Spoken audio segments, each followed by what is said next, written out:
All right, you maggots, listen up. Think you got what it takes to be a gamer? Think you can handle the pressure, the competition, the sheer joy of dominating some noobs online? Well, listen up, because Master Sergeant here is about to deploy you into the 117th Gaming Squadron podcast. This ain't your mama's tea party. We're talking strategy, reviews, the latest intel on the gaming battlefield, and of course, enough brews to fuel a B-52 bomber. So grab a controller, crack open a cold one, and get ready to learn from the best, or at least the loudest. Now reporting for duty, your fearless leader, the Squadron Commander. So I don't know. We could just, but anyway, first episode with a guest. My guest today is Richard, who goes by the name The Don's Riches.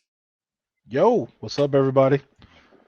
And today's topic, or I don't know, I guess subject we would like to talk to. I know you and I talk video games all the time, but how did you get into it? What was your moment, if you remember? Was it a game, console, friend, family member that kind of got you into it? You know, now, if I dig deep into it, so we played games on and off before when we were little. So like Sega, I remember like all the Aladdin, Lion King games and stuff like that. But now that I'm thinking about it, I think my intro to gaming was definitely, you remember like the Pizza Hut boxes? They used to come with the CDs. Oh, the PlayStation ones? Yes. Yeah. So I remember getting that CD, and that's how I fell in love with Final Fantasy VIII. Okay. Because on that demo disc, it was Final Fantasy VIII, NASCAR, Ape Escape, and there was one more game. I can't remember. But for sure, Ape Escape and Final Fantasy VIII was the ones I played the most.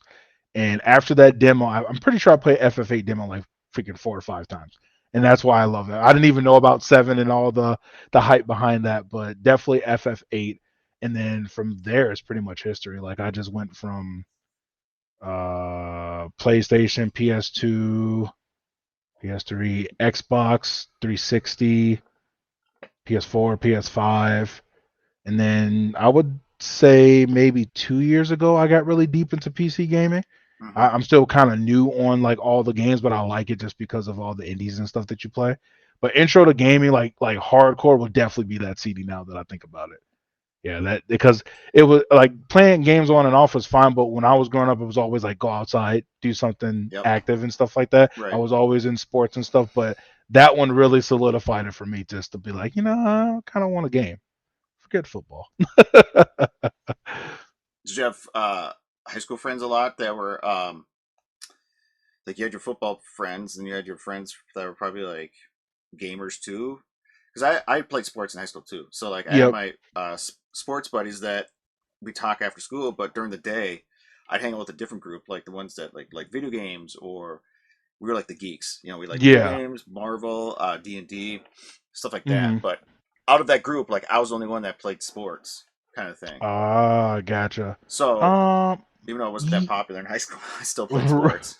For sure. No, I think mine is kind of similar too. I did have 2 friends that I did play football with, and they actually gamed, but not as much as I did. But yes, same experience. It was more or less like I had my group of friends for sports, mm-hmm. the jocks and stuff like that, and then you had your geeks, where we went to the, what was it, like the game club every Wednesday, and we played video games there until they kicked us out for playing Gears of War. Right. Yeah. But yeah, same idea. Yeah, no, the sports guys wouldn't give you the time of day during school, but after school you're on the field, they're like your best friend, talking to you about everything. I'm like, well, why don't you do this in school? Well, I gotta keep my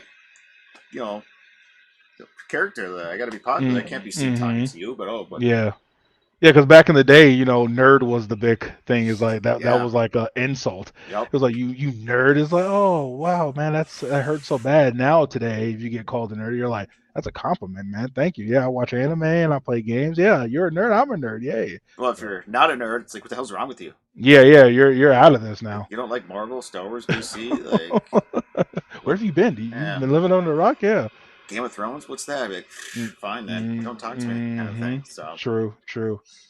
What about yourself? Well, I mean, I pretty much aged myself. I did actually have original Nintendo. Okay. And I think I was introduced to that through friends. Because I think I got mine 89 or 90, I believe. I got the Nintendo because I believe the Super Nintendo was either coming out or had just come out Mm. when I got my Nintendo. Because I remember still having that, yeah, when the Super Nintendo Genesis was out, then eventually. But yeah, there was friends who had the Nintendo. When my mom would go over to her friend's house, they had kids. They usually close to our age. Well, they had a Nintendo in their basement or something like that, so they Hmm. sent down there to play it, and that's when I kind of fell in love with it. And so my grandma gave me one for Christmas, and then after that, got the Super Nintendo. Then I got the Genesis. Those two are actually hand me downs. Oh, okay. So like one of my cousin was like, I don't play this anymore, take it. So I took it, and then one of my other friends who had a Genesis had just bought in the Saturn. It's like we don't Hmm. use it anymore, so he gave me the Genesis, and then playing that, and then the PlayStation came out, and that was the new cool thing. So I traded both the Super Nintendo and Genesis in, and uh, paid like additional like $30-$40 on top of it to get a used PlayStation Hmm. and everything, and I only had enough money left over for a demo disc. So Okay. that's what I bought. So when I got home, I played the demo disc like constantly. So that was the only thing I could afford at the time, and I wanted to play my PlayStation. Okay. Okay. And then since then, yeah, I had friends that were gamers.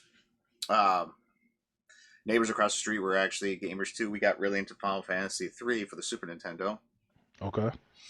Like in terms of we would play the game multiple times and Oh everything. wow. And it was funny because like each of us had a different way of playing it in terms of like who we use a lot. Hmm. One of the guys said, "I'm going to play it following the strategy guide exactly." Another one was like, "I'm just going to do it based off what I found online." And I was just like, "Well, we kind of knew the ins and outs of it since we played it for so much that Hmm. like we would talk about, do we want to get those optional characters Right. and everything?" And some people are like, or you talk to people like, "Oh, did you wait for Shadow?" They're like, "What do you mean wait for Shadow?" It's like, if you wait for Shadow, he joins your group after that permanently. But if you leave, he's donezo. And they're like, "What?" I'm like, "You Mm. didn't know that?" I was like, first time I played it, I did not know that until I had to play a second time where they said, where they keep saying, "No, we'll wait, we'll wait, we'll wait," and then he joins you. Okay. I don't know if you That's knew that or crazy. not, but No, no. They yeah. should probably remake those ones because then I'll be more inclined to play them then. Like all the ones probably underneath 7. They should remake because I mean 7 has taken off so well now Mm-hmm. with the remake, and if they were smart, just like Capcom, how they're redoing all these Resident Evils and they're just rolling in the dough right now because of it. Mm-hmm. I think Square could pull it off. I mean, they have a really good engine. Um, I think they use and Unreal. I think so. Yeah, Yeah, I think they've been using. I know Final Fantasy Remake and Rebirth use Unreal, so I think they've been using that a lot. yeah. So yeah, I mean, using that it probably cut out some of the cost too instead of like rebuilding the engine like Capcom always does. Because I think whenever they do something major with their games, they always do a new RE engine. Mm-hmm. Well, I know when they did Village, they updated that engine, and I'm pretty sure now with remaking, I think it's now confirmed that they are remaking Code Veronica, and I think it was Resident Evil Zero. That's what I heard, and I heard that the Yeah, source is pretty much like yep, yes, which I'm glad because I really wanted Code Veronica to get a remake. yep. I was telling you at work, I'm sad. I'm happy and I'm sad because I do want to play Code Veronica, and I also do want to play Zero. Mm-hmm. But the flip side to that is now we don't see Resident Evil Apocalypse, which for you guys that don't know, that's the Yeah. next entry for the series, continuing the story from it actually won't be Ethan anymore. It'll be somebody else because he's gone. But Chris's kind of story with Rose and stuff like Right. that. I think they said until 2026. That's yeah. I heard So that. Yeah. I heard. yeah, so my guess is with that being said, they're going to probably need an engine upgrade because they're trying something they've never done in the RE series, which was open world, which scares me a little bit. Because if this is supposed to be like their final hoorah, Mm-hmm. like I'm all for it for all the new stuff that they're going to do. Like I'm always for updates and stuff like that for Final or for Resident Evil, but I'm scared because this is huge. Like this is a huge turn. Like switching back from third person to first person, that wasn't a big change. But switching into an open world zombie game, I'm just like, ugh, I'm scared. Yeah, that would be very. interesting to see how they pull it off because Yeah, as each game's got a little bit bigger, they not necessarily like opened it up, but you had more areas to explore. correct. Kind of like in Village, I felt like I felt like the game was short, but I had room to run around in sense of Correct. Yeah, because you're running into like homes, you're running yep, around a village, you're going to like castles. It's not as linear as like playing RE1 where you're literally just in the warehouse or you're yep. just in Raccoon City or something like that. This is like, you're in this building, you're in that building, you're leaving this area to a whole other area. So it's going to be scary because the first thing I think about, I don't know if you've played like Fallout, and I know a lot of other games do this, but you know how you can switch in between third and first person? Yep. it, I'm thinking that would be the smartest thing for them to do if it is true that this next one's supposed to be open world. Mm, Because I couldn't see them going straight to open world and just being like third person over the shoulder. yeah. It would be kind of crazy because there's going to be so much detail and things that you probably need to look at since it's open world. I would hope they would give the option to switch back and forth between third and first. That makes sense. Yeah. Because they added third person view in Village recently, didn't they? With like VR support, third person Correct. view. Yep. It was that And big it runs update. fine. Yep. And I've tried it both, and it's great. I just think that with the scaling of now not being contained to one area, it's going to be crazy with how much stuff they're going to have to do with fixing it. Maybe they might do something like God of War, because I know in Ragnarok, I know they had some they had an engine, but how they set it up was like what your character physically sees Hmm. is rendered, and then when you turn around, it literally disappear or it changes everything that's behind you and just disappears, and it will render everything then what you're looking at when you do your 180. So it helped them in the long run do that. So maybe they might do something like that. Oh, interesting. Yeah, because that's how God of War runs so smooth. I was reading the dev notes and stuff like that. That was something that they tried, and I don't know if any other game has really done that that I can think of off the top of my head. But like that was genius for them to do. That's a yeah. It's very interesting what devs do to come up with tricks to make the game run that much more efficiently or fluently. Where you think like, Hmm. wow, this is pretty impressive stuff, and like, oh, it's actually just a small, smoke and mirrors trick Right, right. and everything. Because I like Todd Howard when he was talking about the first Xbox, the original one. They put Skyrim on there. No, not Skyrim. They put Morrowind. Hmm. And people are like, how can you get Morrowind to run on a console? And I guess their secret was the fact that every time it would load an area, it basically like reboot the Xbox to clear all the RAM out, and then they load it in there. So Oh, that's how they really get to run. So basically, you're loading, but the Xbox is actually kind of rebooting itself, clearing the RAM out, loading that stuff in that RAM for that one area, and then you go and load it. Just that's how it does interesting. it. So I didn't it's I didn't know that. I was That's like, interesting. yeah, and Okay. I guess it was the Xbox like engineers were told about that, like, hey, you can do this, and they're like, really? And we don't know Hmm. that because we're sitting there watching load screen, but the Xbox is secretly rebooting itself. Right. Okay. Yeah. And that's what probably helped the God of War remake, the 2018, because essentially that's what that was doing. It was that like when they say seamless is no loading screens, Mm-hmm. well that was because they had it engineered where not only that whole 180 thing where you're looking at it, clears everything behind you, but then also during those cutscenes it was already loading the next part of the world. Yeah. So you'll be in the middle of that cutscene. As soon as it's done, you're like right back into the world. Well, that's because during that cutscene, they had like something programmed in the back where it would just load everything in. I'm like, it sounds simple, but to me, it sounds like super extensive and crazy to do. But Yeah. that's why they get paid the big bucks to do that stuff. Well, that's what makes me think about the original Resident Evil game, where you open up the door opens, and you walk through and close. That was its way of loading to kind of give you that Yeah, animation. that is So, true. Yeah, that's a um, classic loading screen too. yeah, and it flowed so well because you didn't see the loading screen. You open it up, you hear the creak, you walk through, and it shuts, and now you're in the other room. You're like, oh Hmm. wow, cool, like that's a cool effect. And same thing with like God of War, how he lifts up the gate or pushes it open. I Hmm. think it's like what you're saying, or when they travel into the tree Oh and yeah. they're walking around. That yeah, you can tell it's loading, but still, it's like It keeps you immersed, so Yeah, you don't even think about the loading. You're like, oh right. look, I'm traveling into this world. It's like, yeah, they just loaded that whole world during that one little walk Mm-hmm. and the dialogue from you talking to Mimir. It's Mm-hmm. like, oh, he's telling you a story about something that you read in a book, and then all of a sudden you reach the other end of that tree trunk that you were on, and like, boom, the world is loaded now. So Right. it's like it took 30 seconds of your time to listen to a cool story, and the world's loaded. Yep. Yep. So yeah, Yeah. they're getting sneaky with their ways to keep everything relevant.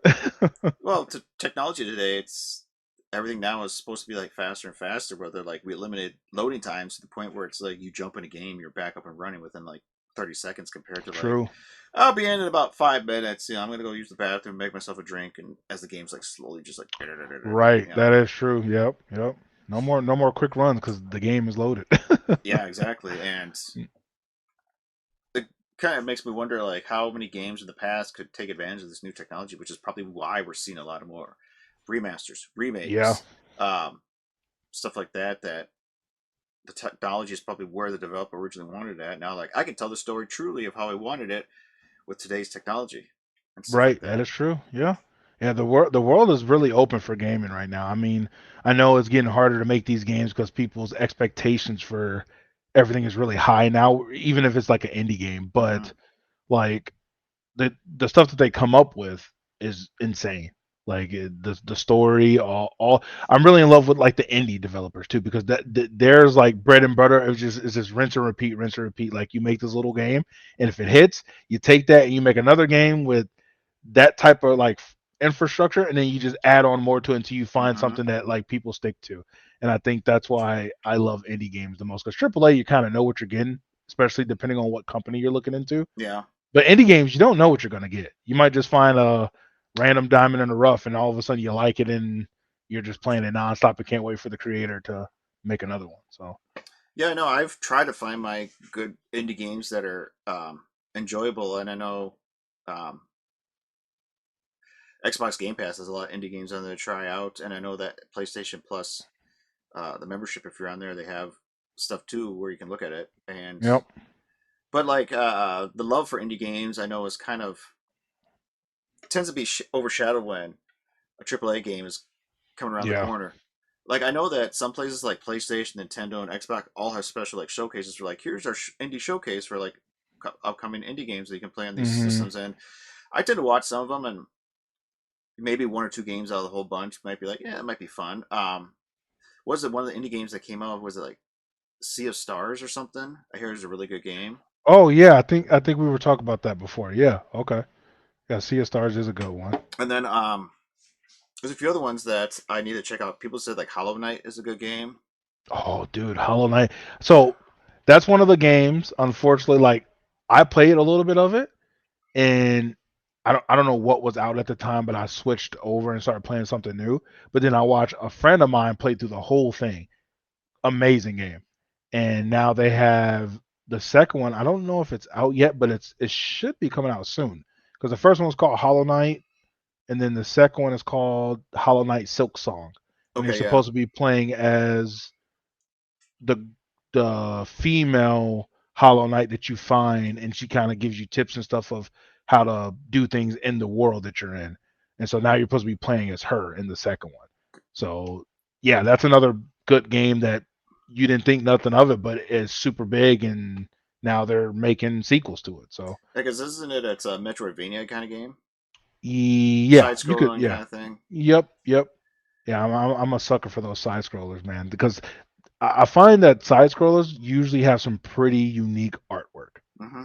whether it be like comical or realistic or like grainy. Like for instance, like the Withering Rooms one that I'm playing right now, it's like that old school VHS style. Yep. Like the game, you kind of look like your character kind of looks like Alice in Wonderland, but like the effect of it looks like you're watching an old VHS tape, and it gets you really immersed. And I think that's how indie games get me suckered in. Like if you can get me immersed into an indie game, you got me. I'm Hmm. sold. Hmm. I yeah I mean I enjoy watching the trailer to the game to see like okay what's this probably see what it's about. But when it comes down to because cinematic trailers only do so much. It's like, Hmm. okay, you know, this is what the characters look like. Here's what the world would look like, but it's a cinematic trailer. Unless they actually say like this is in-game engine, which Right. it's not really happening much in indie games because they don't have the budget for it. But then when it comes to gameplay trailer, now the gameplay trailer could make or break if I want to try it or not, depending on how it's played and what it does. Because there are some games I'm Right. interested in, but then find out it's like it's a tactical card game. I'm like, oh, I don't like tactical card games. So Right. then it's just Right. like, no, I'm not doing that. Like, because like And I wanted that Marvel Midnight Sun one. I want to try that out, but that was a card game, and I know mhm, people said it's really good, but I was just like, I don't know. I never really not your liked. cup of tea, Uh, right? but I mean, I enjoyed tactics games because I really enjoyed Final Fantasy Tactics back on the PlayStation Okay. and everything. And I know they've come out with other tactics games since then, but I've never really. Well, no, I haven't played Gears Tactics yet. I did play Halo Wars, but that's more of a real time strategy like StarCraft and them. But Yeah. Yeah. RTS. Yep. I no. Yeah. No. I completely agree with you there. And especially now because again, this ties back into how much money they're dumping into making these games now. They spend a lot of money on production, like in advertisement, to get you to grab the game early on. Like, oh yeah, look at this gameplay, pre-order it, get some money, and hey, we even throw in like a little season pass or something extra if you buy it right now. So mm-hmm. that's the things you want to watch out for because it suckers people in really quick, and then you're kind of like sad when you buy the game. And you're like, I really didn't like this game. I spent so much money on it. Now it's like, Right, right. Yep, that is true. well, the fact that games are now averaging $70, it's like, good God, man! Like, Yep. Well, and did you see the price cut for what was it? I was just at the store and I seen it. Oh, Rise of the Ronin. That already got price cut. is that like $40 now or what? 50 or 40? Yeah, it's 40. Okay. It was a full price game when it first came out, and I think the only reason why they had to do that is because everyone got spoiled with Ghost of Tsushima. Oh, sure. And they thought that it was going to be something similar to that because of again the trailers, the gameplay, but you didn't see actual like gameplay footage. Like if someone was Mm-hmm. to say, "Here, would you buy this game if we let you play an hour?" and I played it, I'm like, I would play it, but I wouldn't have paid $70 for that. Just Right. because I knew right now, if you're trying to play like a samurai game, Mm-hmm. the one to play is Ghost of Tsushima. Right. Like Yeah. they're standing on top with that. And when they did this, I'm still gonna get the game, but I knew I wasn't gonna pay $70 for it because you could tell for one, it's not as top tier for graphics. It's not a big make or break for me when their graphics are not that great, but they were coming off to make it seem like it was already 60 frames and all that stuff attached to it, but it really wasn't. It was actually, I think, somewhere locked a little bit lower than that, and people were catching wind of it. And people didn't really like the graphics. They said it kind of reminded them of like PS3, PS4 graphics. That's what I heard. And Yeah. yeah, and you wouldn't see that because they're pumping up the trailer and the gameplay of Yeah. what they're showing you. But then when you actually see it played, it's like, oh, they weren't lying. This is actually like a gen behind. Like it's not PS5 graphics. So I think that's what they took the hit on is trying to compete with Ghost of Tsushima. And then also if you think about it, Neo too. Mm-hmm. NIOH. That's another game that the graphics are not like super crazy, but it's a really good like Samurai Souls like game. That's what I heard. And Yeah. mm-hmm, it's a I but have both of them from PlayStation Plus, so they're on my yep, digital catalog. I know there's mm-hmm, something I'd like to play, but I heard that they're like a Souls game and correct, everything. yeah, So I was like, oh joy, you know. yeah. More raging. Mm-hmm. I got some raging coming up soon for Elden Ring. Yeah. Elden Ring will be here soon, so that's going to be quite interesting when The expansion Shadow of the Earth Tree. Shatter the Earth Tree. Yep. Yep. Yeah. I know. I'm looking forward to that too. I actually started playing Lords of the Fallen this weekend, Okay. and I made it to the first actual boss. This chick beats the crap out of me. Just beats the crap out of me, and I'm just like, like I tried like 4 or 5 times and just get whooped. I even called on the helper.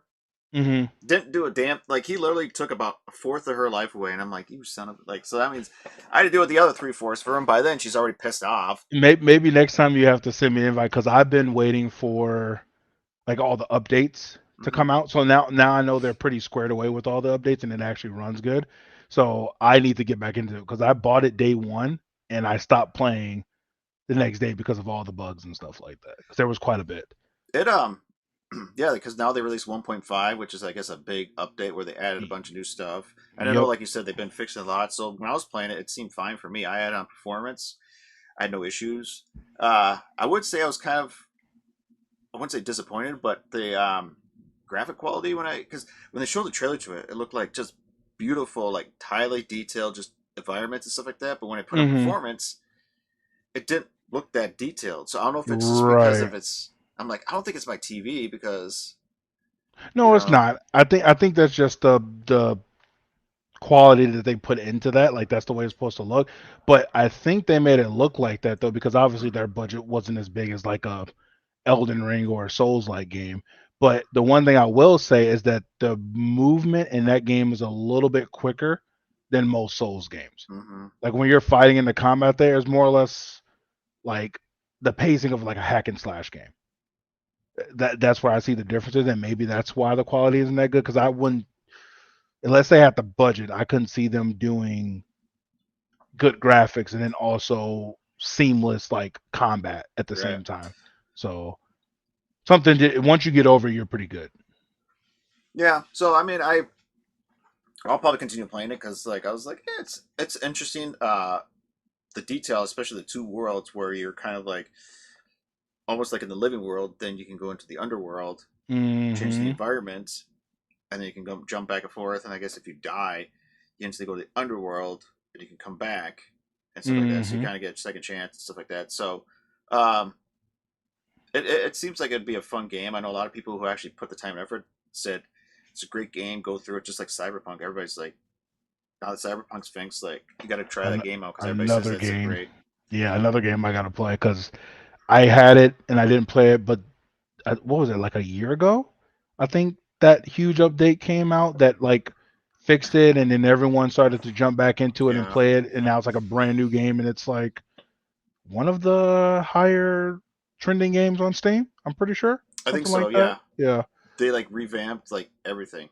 And then the DLCs are supposed to be good and stuff. So Mm-hmm. yeah, that's one game I got in a pocket vault for uh playing something to stream because that game's good.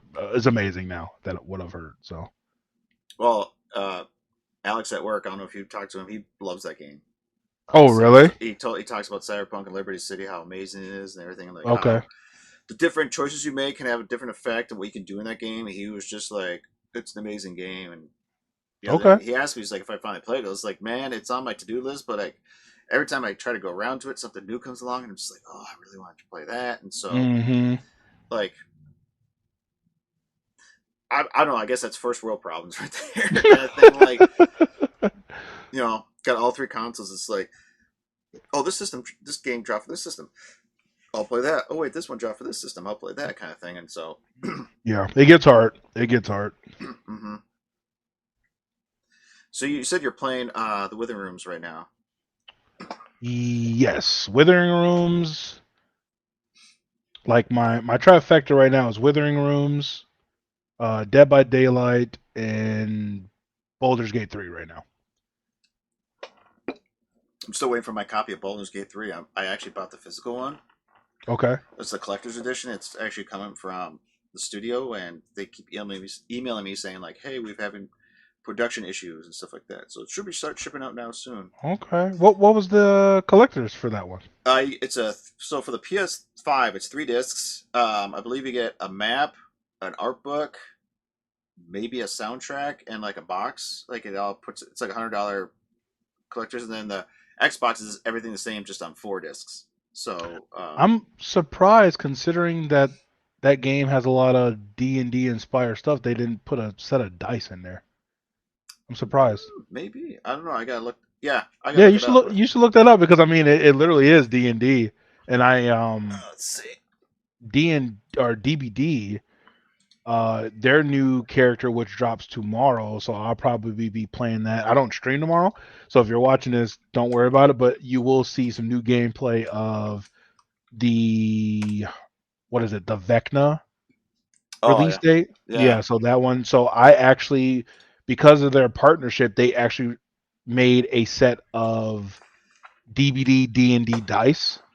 and the first day they had it, it sold out, and they said they were going to do it again for This- one more day, and I caught it just in time, so I got my order in for the dice set, and it should be coming in. I think they said in October, which would be perfect because it should be around the time they get ready to do their like Halloween event stuff. Okay. So I should have that. So here's what I found on it. So each collector's edition contains a digital copy of the game, a custom sticker sheet, a 25 centimeter Mind Flayer versus Dro battle diorama, a 160-page hardcover art book, a cloth map of Faerun, a set of D&D inspired origin character sheets, a metal tadpole keyring, a Magic the Gathering booster pack, a custom engraved metal D20 based on the dice from Baldur's Gate 3, and certificate of authenticity, all within a Mind Flayer inspired collector's box. Yeah, So, and I'm pretty sure they don't have any more of those, do it's they? sold out. It's sold out. So I was like, oh my god, if I would have known that, I would have did that too. well, the thing was like, it was $100, $80 for the set, and $20 to ship it because they're sending like insured shipping. Okay. So you get like a tracking number and all that jazz. But yeah. Yep. So. Okay. And then when do you expect that? They sent me an email recently, and I think they said that they were hoping to have PlayStation 5 shipped out by the end of April. Okay. Now they said we're hoping that I'll ship them out at the end of May, and here we are in June, so hopefully soon. Okay. I know people are saying, well, why don't you just send out digital codes for it? They're like, well, we can't because then if you get your copy, you get a digital code in it. And if we send you a digital code, it's like they kind of didn't want to double up on it. So right. So they're saying, okay. sorry, you're just gonna have to wait, kind of thing. I'm honestly trying to find any reason to keep playing Baldur's Gate because I'm gonna be sad when I finally put that game away. I'm doing my platinum run for it now. I have, I think, 10 more trophies that I'm trying to go through right now to get the platinum for it. But I know, Nick at work, he finally bought it, so he started playing and he's loving it now because he's never played any D&D or any games like that. So when he jumped into this, he was like, I wasn't expecting this. And then I was like, well, see, that's the joys of D&D. That's why I got so enticed and immersed into the game because I'm like, this is nothing but D&D, but in a video game format, So I love that game. I have yet to do an evil run because a lot of the trophies tie into being good, unfortunately. So that's what he's starting to figure out now. He's going to have to do another playthrough because his run right now, he's doing evil.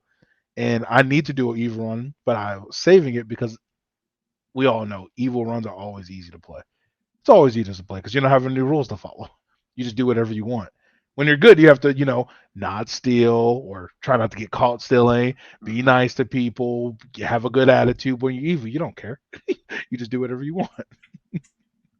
So, yeah. No, I am looking forward to it. After everybody said how good it is, I'm like, all right, because I have not played the first two. So I have no idea if I'm missing out on it, but then it's You're probably not. I don't think you are.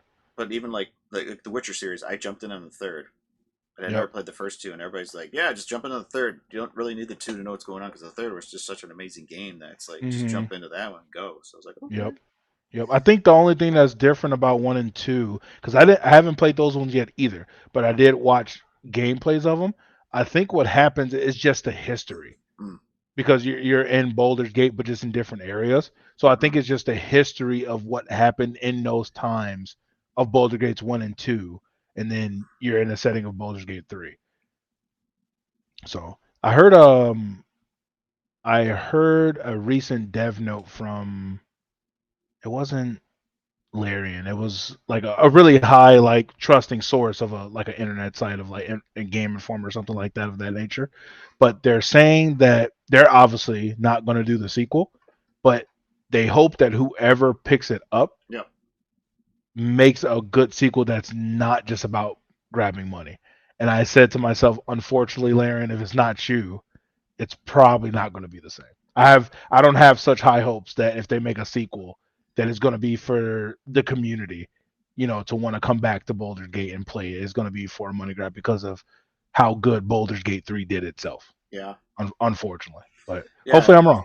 because they even mentioned like there's no DLCs in development either. They said they spent enough time. They said we put everything we wanted in the game. Yep. That's it. So For whatever I couldn't I don't remember exactly what happened. Cole was explaining it to me and I forgot, but I know it has something to do with the Wizards of the Sword Coast and all these other things when they were managing stuff with Larian and stuff like that, and that's why they wound up cutting it off.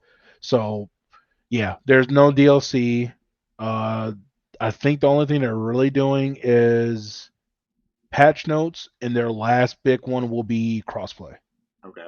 so people can play off accounts in PC. Yeah, no. I'm sure watch will probably be here by like my birthday in July. I'd be like, sweet. There you go. So I Yeah, mean, I'm waiting for the email to say, hey, we shipped it. Here's your tracking. I'm like, hell yeah, let's do this. So, yeah, but as you can see, I got plenty of games to kind of keep me busy for a while. yep. I have mine in. Most of my games are in one of my collector's editions. Actually, it was Black Ops 3. I want to say the collector's edition for that one was the huge supply crate that you get in when you're playing multiplayer, and you call in a supply drop. Yeah. Like that crate. The crate was the collector's edition. Oh wow. And then inside that crate it gave you 2 metal coins, one of the Call of Duty logo, one of the drone. It gave you the game, the steel bookcase, some patches that you could put like on a jacket and stuff. Mm-hmm. But the biggest one was the drone. It had a flying drone that you can use in it. It wasn't like metal or anything like that, but you could still fly it. So I have that, and what I did was I took that out and kept it on its drone stand, but then I used that to pack all my games in there. So now all my games are in that crate box. They came out with Black Ops 3 came out, or was it? Yeah, I think it was 3 also. They came out with a Juggernog edition where for the zombie fans you can get the Juggernog refrigerator. It was a Mini fridge? Mini fridge, yeah. And I Oh saw shit. that and I was like, oh, that'd be so cool to have. Now trying to find Yeah. that thing. That thing alone is probably like $300-$400 just for the fridge I itself. was about to say I guarantee people probably up the hell out of that price because that's, I mean, who doesn't want a Juggernog machine if you played any zombie games or anything like that? So I did have a college buddy buy the collector's edition of Modern Warfare 2 and it came with actual night vision goggles. I don't know if you remember that. really? Yeah, like actual like legit they work night vision goggles and everything. I was just like, Oh, I mean, they're not military grade. They're not like well, of course not. Yeah, because you So- probably be paying like freaking 600, 800 bucks if you wanted those. But yeah. So yeah, no, but Wow. they I didn't actually know are about fully that. functional working night vision goggles. So, Hmm. but yeah, Nice. I was Okay. just like, wow, that's kind of cool. You just never know what you're gonna get when it comes down to collector's editions. Like I'm still waiting for a Metal Gear Solid game to come out, and all they send you is a cardboard box. That's what it is. I mean, I would still buy it because my guess is if they did do it, they would probably just have like the producers like sign the box Yeah, and then ship it to you. That's it. I would take it still. That's that'd be one of my hilarious. favorite. It's Oh, like that would be hilarious. it's big enough for you to crawl in and everything, and then Yep. comes with like a poster of a chick in a bikini you can hang up and everything. There you and go. put that Yeah. in See, there. that would be one that you would just buy for nostalgia because Yeah. obviously, I mean, it's just a cardboard box, but the mission depends on the cardboard box. I know. So, That's yeah. because I never really got into collector's edition till recently. I'd say in the last couple of years. Oh, really? Okay. I don't know. I just maybe because as time went on, like collector's editions back in the day weren't really big. Like I'm trying to think. True. Growing up, like there was really no collector's edition. If it was just like sometimes like I know like for Diablo 2 for the PC, if you buy like the collector's edition, you get a copy of the soundtrack and you get like a DVD of the cinematics, and that was it. Like okay, cool, and you get a different box. Right. Nowadays, it's like yeah, collector editions. You get like you get a statue, you get like a sound like Final Fantasy. Hey, someone followed me. The generous is now following. Oh, thank you. Cool. Hey, thanks for the follow Yeah. for Phil. Yeah, hell yeah. Cool tongue, by the way, but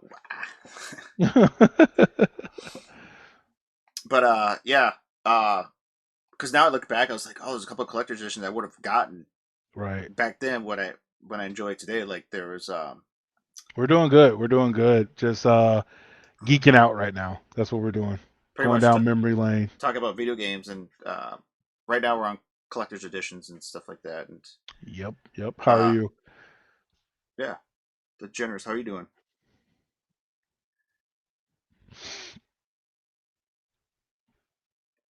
I didn't think you were rude at all. Oh no, we I didn't think you were didn't rude at catch. all. So, welcome. Nice, sweet. Are you a gamer too? And if so, do you like collector's editions? Right. Yeah. Follow-up question. Follow up. Yep. Yeah, because I think what was my intro to collector's editions? I want to say it had to be the one I was talking about last time, which was Metal Gear Revengeance, I think. Which tongue are we talking about? Are you talking about my tongue or Richard's or tongue? my tongue? Yeah, whose tongue are you talking about? This now got freaky. I was like, I don't think I have a cool tongue. By the way, I mean, I don't know. I don't got a cool tongue. I mean, mine's not pierced or anything, so No. okay. See, now we're just completely nerded out because we have no idea where this went, and now right. That's funny. That's too good. Oh, Richard's tongue. Ooh. Oh, my tongue. Oh. Oh, now I got real freaky. Is this a secret admirer for you, Richard? That I have no idea. That's funny. That's crazy. So you don't know? You have no idea who he is. You're just like, yeah, no, okay, yeah, Richard tongue. Funny. The generous. I don't think so. Not that I can remember. If I'm blanking, I'm completely sorry. They're gonna butcher me later if I did forget. I apologize. Because you're playing the Withering Rooms, they're just like, yeah, for sure. Yeah, I think mine was definitely Metal Gear Revengeance was my first collectors that I think started everything off, and that still was years ago. I mean, Metal Gear Revengeance. I don't even know when that freaking release. Let's see. I want to say Metal Gear Revengeance. When did that release? Was it 2010? 2013. Okay, yeah. I remember it's still on because it was on the 360 and PS3. I remember that, so. Dude, you have a massive jawline. That's funny. Because of his jawline, I got a massive tongue. I'll take that as a compliment. Like Gene Simmons over there. That's funny. You'll see a lot of that whenever I'm playing like Withering Rooms and I'm dying in weird ass ways. I'm just like, like if you see the very first episode of me playing that, the way I die is ridiculous. It's part of the story, but since you don't know it's gonna happen, it's just weird. It's just like I was shocked, if anything, but yeah, it was good. Yeah. Let's watch your stream a little bit the other day. I think you were on the third episode because you already had the 2 nights with you, and so you're running the 2 nights. Yep. So that. I cannot reach my nose, so I don't have a big tongue. No, I don't. Probably goes out to like my mustache or something like that. Yeah, I know that's a skill. I think that. Yeah, if you can reach your nose with your tongue, that's a talent. Because definitely not here. But yeah, what you're saying. Well, I'm just trying to think what collector's edition I can remember buying. I mean, I did buy a few PC ones back in the day. Console-wise, because I bought a lot of games regularly up until maybe I would say maybe it was the limited edition PS4 when the Batman Arkham Knight edition came out. I would say might have been my first intro into that. Nice. Buying like a limited edition or collector's edition video game item because it came with a physical copy of Batman Arkham Knight. But yeah, it came with that kind of like that metallic gray console. The Richard's tongue reveal is crazy. Hell no, we're not going to do a reveal because the next thing you know, it'll be like some freaking crop and clip, and then all of a sudden it'd be my face on videos down the road on They create an emote freaking. of you, dude. Yeah, exactly. No, that'd be now. That's different. If you get an emote of me, I mean, maybe I'll think about it. Oh, there it is. That'd be pretty funny. Now it's like they create an emote of you, and people who subscribe get Richard's tongue emote. Richard's tongue emote, yeah. So when you're actually dominating the game, people just start spamming Richard's Yeah, tongue. yeah. I just beat this run in like 5 minutes. Put your tongue emotes in the chat. Mm-hmm. I just started getting a bunch of freaks in my chat. Your mom walks in, Richard, what's going on in there? Oh, nothing, Mom. Oh, I would hope that she's not here. Out of nowhere, like, Mom, what are you doing in my house? And why is your tongue on the screen? Yeah, why? Yeah, it's not what you think. Don't worry about it. It's okay.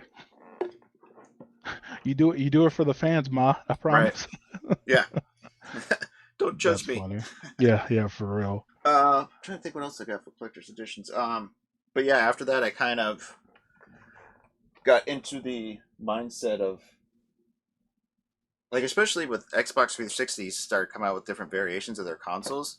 Mm-hmm. Being a Halo fan, I started trying to find them. I was able to find a Halo 3, Xbox 360, and to tell you the truth, that wasn't hard because the thing red ringed. So, like, people selling it for like $50-$60. Like, here it is. Yep.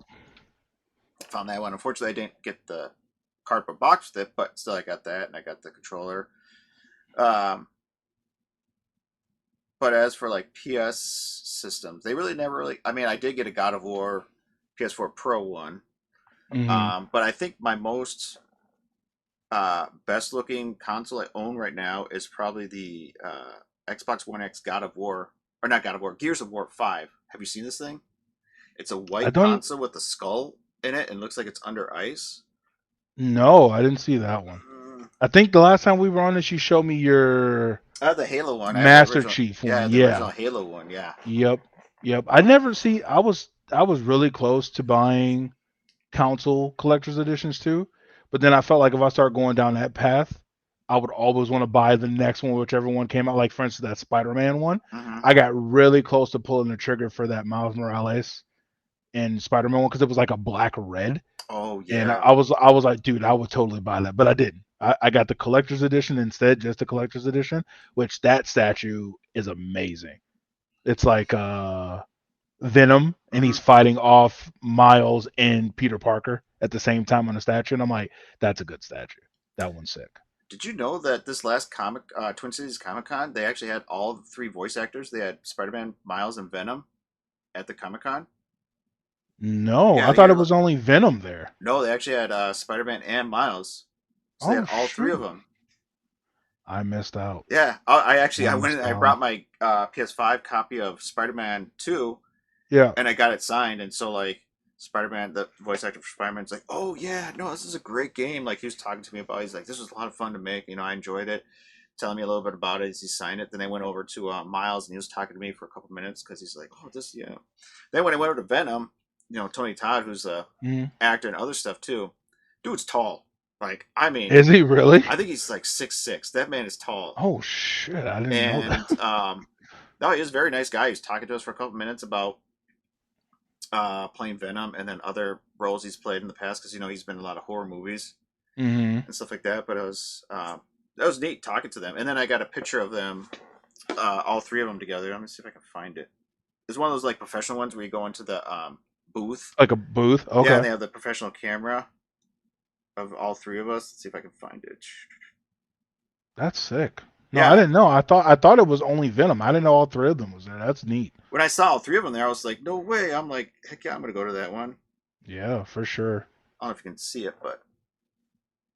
Oh, damn, he is tall. Yeah. So, yeah. And, wow, okay. Yeah, no, it was fun. It was fun. And nice. So, hopefully this year they have some more, actors, like voice actors and stuff like that. Who else? But it was just kind of. I actually. So, did you ever watch the movie Final Fantasy VII: Advent Children? Yes, I have. Yep. Well, Rachel Lee Cook voices Tifa in that one. I don't know if you're okay. I know who that is. Yep. So she was there. So I went and got her signature and picture, and she's like, and she had a couple pictures you want to sign. So I grabbed the Tifa one. She's like, ah, you like Tifa, don't you? I'm like, yeah, it's not like I don't like you in other roles. It's just you did Right. Tifa for me. So, and she actually That's wrote funny. Dilly Dally Shilly Shally on it and everything. So Oh, that's dope. Okay, I was like, nice. do you even know about the game? She's like, not really, no. I was like, okay, okay, That you're automatically one of the fan favorites. right. And like, High tier. I think she's like at least top. Shit, I won't even say top 3. She's definitely top 2. yeah, Like if you like Cloud, then your second pick has to be Tifa. Or if it's not Cloud first, then it's Tifa first. mm-hmm. Yeah. I think there's a few people dressed as Cloud too at the con, and I'm sure they probably went up and got pictures with her, and she's probably, oh, hopefully she knew who they were. I was just, and then I have seen women dressed as Tifa too. So, Okay. um, Nice. That's dope. but no, it was cool meeting all three of them, and I was like, I got my game signed by all three of them. Okay. And then That's I dope. met Black Cat voice actress at Anime Detour. She does Jessie in Final Fantasy VII remake. And she also did Oh, Black Cat and Spider Man. So I was like, oh, and the new Spider-Man, Miles yep, Morales. yeah, Okay. I wonder, did she do the voice acting for the Peter Parker one yep, too? yeah, Okay. Okay. yep, That's dope. yeah. Because like, it's like and her regular voice couldn't tell. So I was Oh, like, really? yeah. When she was Okay. talking to me, I was just like, nope, don't even recognize it. So she definitely changed her voice because Miles and Spider Man, I think they use their normal voices. They really don't change it. Oh, I see. Okay. And Okay. then Venom, of course, you got he does a deep voice, and I'm sure they run it through some synthesizer to really make it more menacing. But Yeah. Yeah. Probably some type of reverb right, and all that stuff too. Yeah. but yeah. So, yeah, that was. I don't know how we got on that conversation, but I think we were just talking about collectibles, and that's how we yeah. segued into that. Oh yeah, So yeah, yeah. Because you yeah. had the Spider-Man one. So, Yep. Yep. but no, that's. Uh, I would say yeah. My prize one, well, console prettiest one I think is coolest is that Gears of War one Okay. and everything. Not saying I hate my Halo ones. It's just the design of that thing is pretty sick. So Yeah. Yeah. I think the one I definitely liked the most was the one I showed you last time. That Halo was at 4 yes, collector's edition one. mm-hmm. Yeah, that one was nice. Just because obviously everything was always green because of not only Xbox, but that's the color of Master Chief and the Spartan Army and all that stuff. Mm-hmm.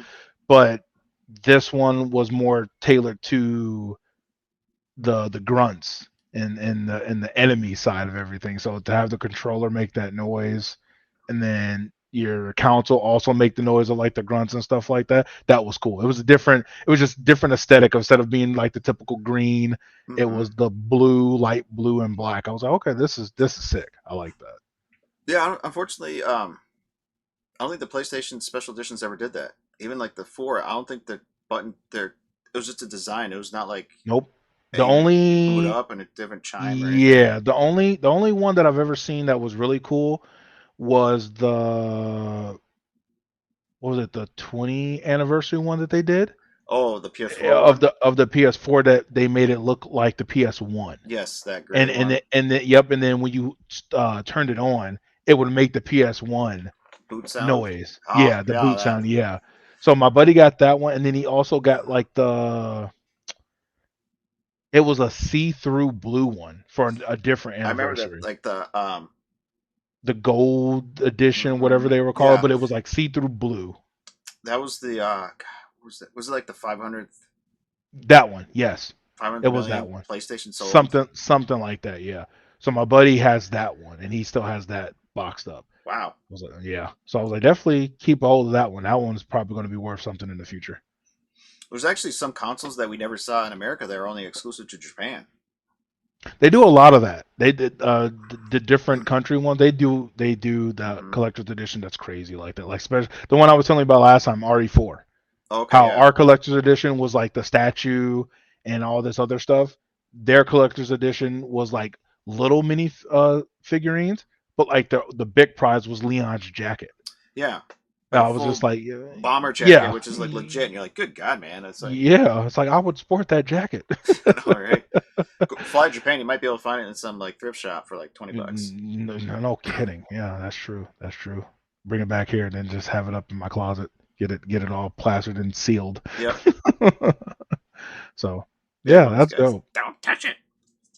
Clean it off with Pretty, like your yeah, fingerprints. oh yeah. Get it signed and everything, and then Yep. just don't touch it. White glove it. Here, let me put on my white Yep. gloves and get it. Yep. That's funny. That's I've funny. actually done that when I got my PlayStation Portal for the first time. I washed my hands and pull out the packaging Mhm. to turn it on, and I was gonna give it to my wife to play. I'm like, wait, did you wash your hands? She looked at me like, I'm like, What? wash your hands. She's like, they're clean. I'm like, okay. That's funny. Like, yeah, I know it's collector's mindset. Like, don't get it dirty. Mm. I It really is. It really is.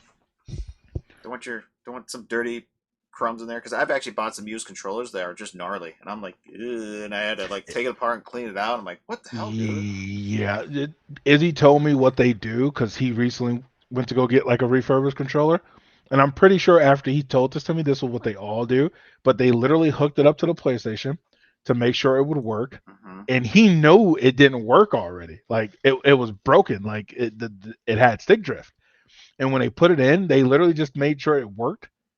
They didn't brush it off. They didn't clean it off. They just literally put it in a GameStop bag, Mm-hmm. zipped it up, put the label on there for the new price, and put it on the shelf. I was just like, that's insane. So they're selling you probably other controllers that do not work for $40. Right. Yeah. No, I've seen that too. As a local game shop over here in Rosemount that I go to. Mm-hmm. Same thing. He gets a used controller. He plugs it in, makes sure it works, make sure everything does it. I think he goes. There's a website you can actually go to where you can actually test all the buttons. It tests all the triggers. It also tests Fun to make sure. fun fact is you could do it right on a PC. Yeah, I think that there's a website you can go to that my does it. my my buddy, he showed me how you could just literally hook it up straight through your PC, Mm-hmm. and once you bring up the program to make sure it's connected, it will pull up like a diagram, and it will show you like your thresholds and stuff for stick drift. So Okay. then you can kind of fix it through there, because he even showed me the way to open it up and actually fix stick drift. I mean, obviously it's not a permanent fix, it's probably going to happen again, but if you were down on your luck and didn't want to buy another controller, there's ways to fix it right at home. So I bought a pack of the joystick devices for the controller where you actually have to like solder it. So you have to remove the old mm, device, put in a new one, and everything. So okay. I'm like, maybe I'll try that as a hobby. I mean, I fixed a few original Xboxes by redoing their capacitors, so they're now up and running. But yeah, it's kind of something I like to do, learn how more about the solder. But There you go. I fixed my second Yellow Light of Death for my PS3. yeah, That was simple. Yeah, I just had to buy a power supply. oh, Ordered it easy. ordered it from freaking Japan, or not Japan, China. Sent it straight to me, and I just opened it up and followed the video, and I was, oh, that was easy enough. Mm-hmm. Don't never send your stuff back into the company. I don't know if I said that the last time we talked. Don't send it in. They're gonna wipe everything. I've heard horror stories. Yeah, Yeah, I've heard horror that's stories. Like if you send in a collector's edition, there's no guarantee you're going to get that back. So yeah. like if you Screw had limited that. edition like Spider-Man console, don't send that in because you may not. You just get a PS4 back, but it may not be your Spider-Man one. It'll just be a PS4. Yes, screw that. Yeah, So I'll have to go to Sony HQ. yeah, exactly. Yeah, that's not happening. So I know we've been talking about collectors and stuff like that. Like I guess just for a quick thought about did you watch the recent State of Play? And because I know now it's that time of the year where Sony, Microsoft, and Nintendo are going to start showing their showcases about what's upcoming. I was just Hmm. curious to like, what are your thoughts on Sony's move, Microsoft's move, and hell, even like Nintendo's move? Like, what do you think the rest of the year is going to bring us? Honestly, I think Xbox and Nintendo's are definitely going to overshadow Sony's. Because I didn't watch it the day it released, I watched it like the next day. The games were interesting, but not enough to keep me like, oh, I can't wait for like these games to come out and see more trailers of it. Mm-hmm. Um, a lot of indies, some ones that we want. I think the one that I really liked, I don't know if they even showed it in that state of play, was the Dynasty Warriors Origins. They did. They did show Dynasty Warriors game. Yes. Yeah, so that one, the only reason why I was super excited about that is I'm a huge Dynasty Warriors fan. I started playing it back at Dynasty Warriors 4, Mm. and there's tons of them. There's Oh like yeah. Dynasty Warriors 1, 2, 3, 4, 5, 6, 7, 8, 9. But then you go all the way back and you do Dynasty Warriors 1 Tactics, Dynasty Warriors 1 Extreme Legends, and then all those through 1, 2, 3, 4, 5, 6, 7, 8, 9. And then they have spin-offs of them. So there's a crap ton of them. And I think this is the reboot that it needed. Something to kind of bring it back down to earth because they were doing some wild things to the game. And I fell off after, I want to say 7. 7 is the last one I was playing with a friend of mine to try to go for the platinum. And it's still kind of hard because they did so many changes that I was just like, why did you do this? Yeah. Like the game was just meant to be story driven. Like if you've ever read the Romance of the Three Kingdoms book, I have not, no. Yeah, it's a really good book about the Wu, Shu, and Wei and like the Han Dynasty as a whole. But obviously, it's like super overhyped with all this fighting and stuff that you do. But the characters and like the portrayal of like what they do is, I guess, somewhat accurate. And it was good for what it was. But then they started doing like all these other changes and stuff like that. I'm like, oh God, dude, like what? Why would you do that? Just keep it what it was. Like I think that's what the fans really want. And they kept trying. Like I know they tried their hand at open world, and it was literally like looking at a desert.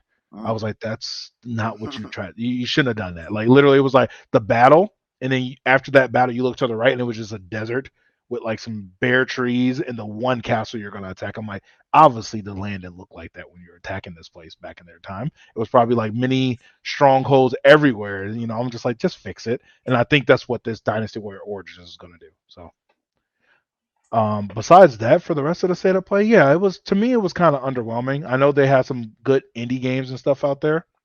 I know a lot of people were excited about what is it, Astro Boy?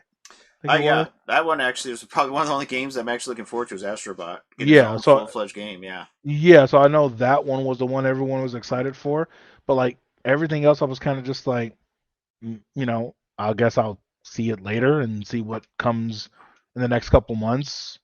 But Nintendo and Xbox, I think, are going to have some huge shifts for whatever they're going to show.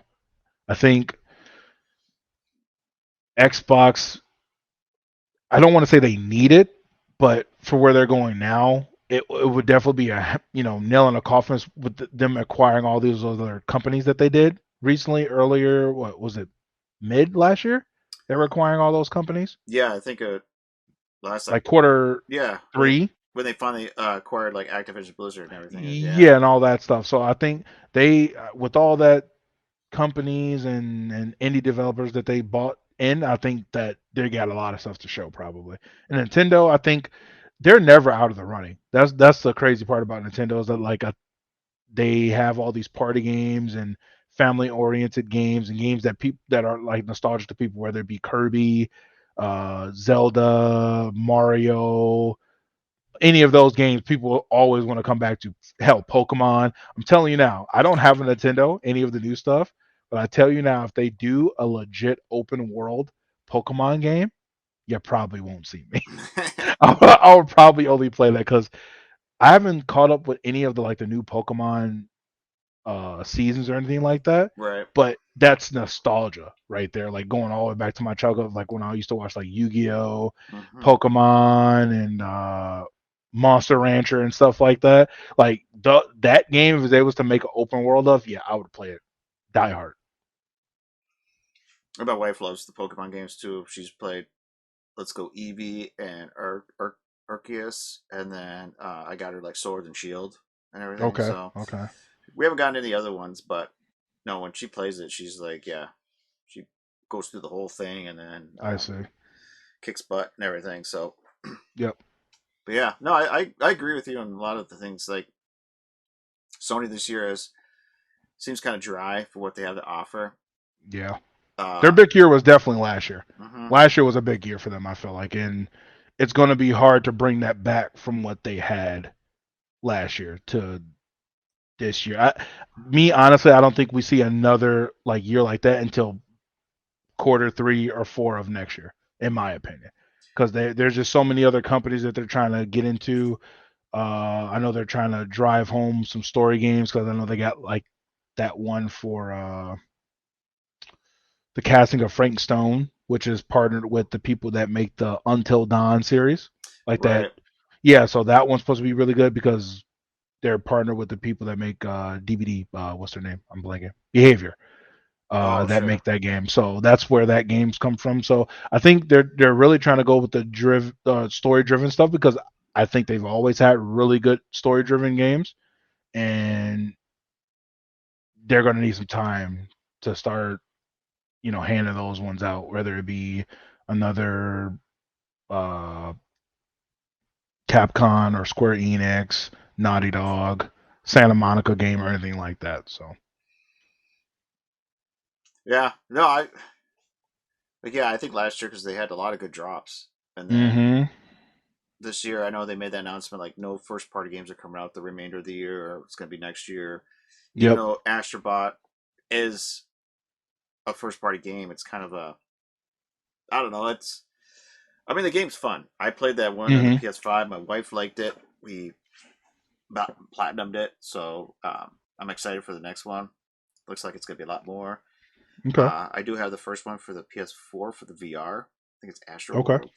Either way, but no, I also agree. I think Microsoft has a chance to really come. Shake things up. Yeah, they could really kind of kick in the door and be like flex their we're we're here. flex that muscle of Activision Blizzard now because now it's like we have Bethesda, we have Activision Blizzard. Mm-hmm. Like they could, I mean, they made that special announcement that Black Ops 6 is coming to Game Pass day one, Yep. and I've actually seen some discussion on Reddit where people are like, should I buy an Xbox and Game Pass so I can play it on day one, or should I, buy Game Pass and play it on PC kind of thing? And I think that's what Microsoft wants. So like, come on over to Game Pass, so you can pay $15 a month, and you can play Black Ops 6 right on Yep. the day.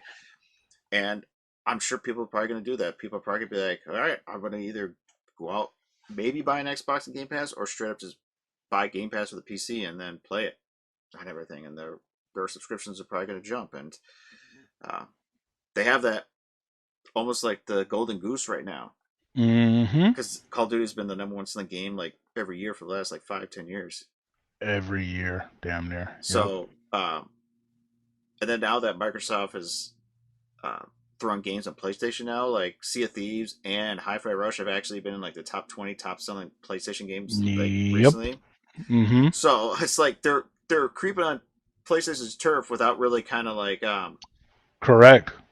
doing stuff. But Like like, I think at this point, like Xbox knows that PlayStation needs them for some of their sources now because they bought those companies. right? Because the one thing I've noticed, and they started it with Helldivers, and they're actually trying to do it for some other games now too, is if you are on PC and you want to play the games that are on PlayStation, they Mm-hmm. want you to make an account. I heard that. Now, so they reverted back to one for Helldivers, but now I heard two new games that are coming out, and they're doing that. So they tried to sneak that in there, but I know it is. It's a money grab Yeah. because they're trying to entice you to be like, okay, I don't want to make an account, so should I just get a PlayStation? Yeah. But obviously, I mean, if you got a brain, you won't do that. But at the same time, if you want to play their game, you got to make an account. Mm-hmm. So yeah, I think Sony kind of knows that they have to do something sooner than later. But me personally, I think it's going to be next year. I think so. And I know Microsoft is kind of. I think they kind of faulted a lot back in. I think they kind of dropped the ball in the Xbox One generation, Mm-hmm. and then Phil Spencer tried to turn that ship around, which I think he did a good job of trying to get the Xbox brand back up and running. But Yep. still, like the damage was done. Like PlayStation just they're like in the rearview mirror, and like Mm-hmm. so, and like Nintendo's playing to the margins of their own tune. They're just doing their own thing with the Switch, Mm-hmm. and neither of them think of them as like competitors because like Nintendo's always been a family oriented company. We make games that are family and friendly. So like, Yep. but Mario sells. You come up with a Mario No, game, no denying it. like I think Mario Kart 8 is still like one of the top 10 selling games worldwide, Yep. and it's There's literally still people streaming that. What's the other one that's really big? Mario Maker. oh yes, Yeah, yep, that one's still really big. I know their that Kirby game sold pretty well. And then Super That Smash Brothers too. that they still play that to this day. There's still tournaments going on, like Mm-hmm. really high top tier tournaments that's still going for Super Smash Brothers Brawl. And people keep trying to put their hand in that jar to try to make a game like that. I just don't think you can. I think because the fact that they started it like that, because Mm-hmm. you have what is it, Multiverse Yep. that's out now. But even before Multiverse, Sony tried the Sony All Stars, Yeah. and that didn't work out too well. And then what's the other one that's coming out now? But I heard that one's doing good. The one game that's kind of like Overwatch, but with all the Marvel characters. Oh, Rivals. There you That's the go. one they announced at the showcase, right? I think I so. think Yeah. yeah, that one looks interesting. Yeah. So that one I heard good things about so far, but it's not out yet, so I don't want to, Mm-hmm. go on the Fritz and try to go get the game when I don't know if it's actually going to be good. But I'm hearing good reports and stuff about it from either people who got to play test it or people that I've watched do beta testing on like YouTube and stuff like that. So Magneto looks cool. His abilities are really cool. Yeah, I'm hoping that they actually introduce other Marvel characters down the road, not just that select few, because it's like, I'm scared. I've seen a bunch of memes that people were saying that when if Spider-Man and Venom mm, comes to Marvel, they're going to be super OP. And I couldn't imagine like because I mean obviously there's other characters there that are quote unquote like probably stronger than them, but yep, that's not how that game works. It's like Overwatch, so everything is set into like roles. yeah, And I couldn't imagine I feel like Spider-Man will be like that annoying character, kind of like Tracer from Overwatch, where he just attack and retreat back sure, and forth, and yep. then Venom's just gonna. I feel like it's gonna be a freaking tank, That just because basically of what how he is. big he Yeah. is. Yeah, yeah. And then I'm pretty sure they'd be crazy not to do it. He's gonna have some sort of copy ability, I would think, because that's how the symbiote kind of works Mm-hmm. in comic book status. Like that's how his ability works. That's why he's so strong. But who knows? It looks good for him in the future. So. That'd be definitely a game. That was one of the games that did kind of catch my attention. Like, I'd like to check that out. And there's another Hmm. game that came out. I can't remember exactly what it was, but it looked pretty fun. But yeah, it was Astrobot was the one that was like, okay, that one I'll definitely probably get because I know my wife would like it too. And then Yep. I enjoyed the first game that came out on the PS5. I was like, that's a lot of fun. And so Okay. we'll probably be playing that when it comes out and everything. And I know this coming Sunday is the ninth where Xbox is having their showcase. Okay. And there's actually going to be a 2 hour window. Oh So wow. not like some 30 minutes because they're doing probably Xbox, Bethesda, and then Black Ops 6 is right after. So Hmm. they're dedicating like at least that half hour, if not hour, to basically Black Ops 6 and Wow. everything. Okay. So, but I am curious to see like what surprises does Microsoft have up the sleeve now with Activision Blizzard. Like, are they going to announce like here's all these new games coming to Game Pass right now, and they're all a bunch of like Activision games that are like for the original Xbox 360 or something like that, or one that like are they going to drop all Call of Duty games down on Game Pass from day one, like from the original, and being like you can play all Call of Duty games right now, kind of thing. And They can totally do it. I mean, they have the rights for it now. Like yeah, that's what I'm saying is like they having them acquire that opened up so many doors mm-hmm, for Microsoft, and then it really shuttered and kind of closed the door for Sony, because Sony, that was always that gray area where both of them were doing their own thing for both sides of the companies, but now it's literally all in Microsoft's court. Like right, they have the rights and all that stuff. So yeah, Sony, I wouldn't necessarily say their backs are against the wall, but in order to maintain this upright that they got going on right now, they have to do something like they did last year. 'Cause last year was just Sony, Sony, Sony all mm-hmm, day. Like not just from console sales, but we're talking games, release of like the Portal and stuff like that, which I think the Portals are selling pretty well right now, I think. oh yeah, they're actually sold out every time I look for them. Okay. So And yeah, so they definitely have some stuff that is still working for them. Then it's yeah, just on the game front, what can you bring now to try to copy what you did last year? yep, Yeah. yeah. And then like for Nintendo, like the Switch is I think 7, 8 years old already. So like that thing is showing its age, and they have announced that new hardware isn't developed, but I am curious to see if they're actually going to make the announcement this summer, like the actual name of it, or show Mm-hmm. it off, or they're going to wait till later this year, this fall. Has it really been that long? I think it came out in like 2017, 2016. What is it called? Just the Nintendo Switch? Nintendo Switch, yeah. Let me check it out. I'm curious. I'm going to grab myself another drink. Be right back. Yep. Nintendo Switch release date. I'm gonna. Wow. Okay. Yeah, it has been 7 years. March 3rd, 2017. That's crazy. Give me 1 second. I know she's yelling at me. My cat's being mad because I haven't given her food yet. Ah, She's like staring me down with her eyes that I can see in the corner, like her little lens of her eyes. She's like, "Yeah, where's my food?" TikTok, dude. TikTok. It's that time. Yeah. Yep.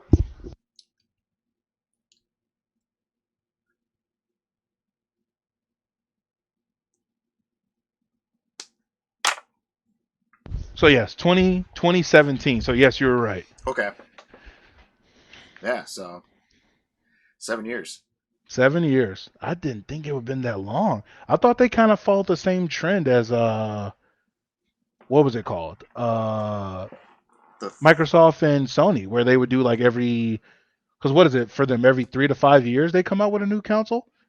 I think the yes, because 360 and PS3 wasn't that the longest life cycle, or was it the PS4 and Xbox One? I thought it was the PS3. I thought so too. I thought that was like 7 years before we got the new Xbox, PS4 and Xbox One, Yeah. and then we got the new ones by 2020. So I think it was about Mm-hmm. 7. Yeah, probably.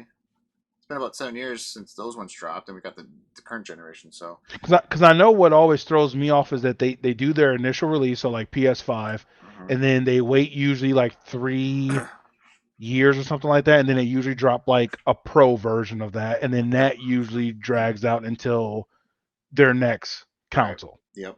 So, That's but damn, yeah. okay. I know it's kind of oh crap! Is PlayStation going to drop another Pro this year? I mean, there's rumors out that the one's out, but they have not announced it. So I wonder if it's going to be this year. They can drop it to I do think that. if they was to do anything with a pro console or like a huge upgrade to their current hardware, I would, if me personally, I would start to get a little worried then because having them get a hardware update and then having the games that they have where it's like couch co-op and family oriented stuff like that, that could probably then steer people like us to then go over there and start going like, oh man, they have a new console that can handle like some of these new games. They're probably going to come out with even better games. Mm-hmm. Let's see what they're about. You know what I mean? Because I think they have that section of gaming so like locked in with the whole family and then party games and stuff like that.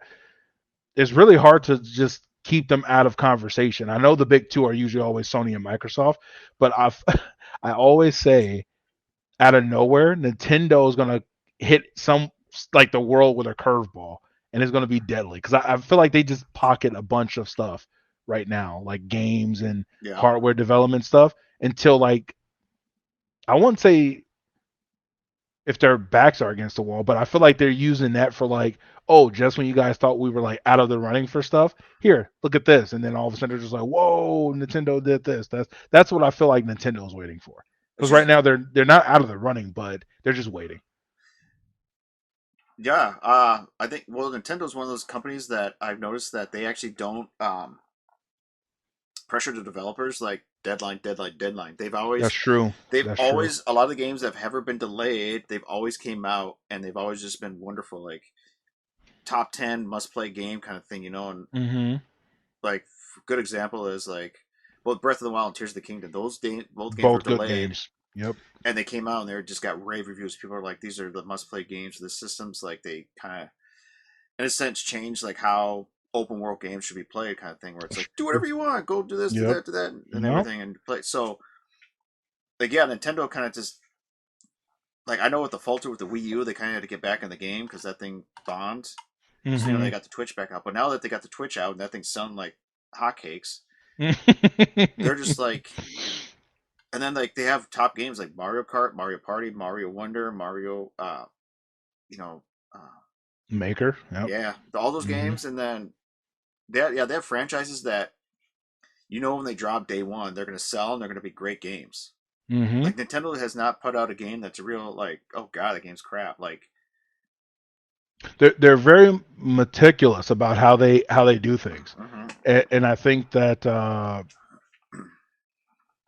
me personally, I think they finally learned their lesson of putting out stuff, and it's not the best quality of what they could bring to you, because then and the trend ever since I can remember for gaming has been Nintendo drops something and then Xbox and Sony does it better. Yep. And then you just forget about what Nintendo just did. Mhm. And since the Switch now, I think they finally kind of grasped that that's what they were doing.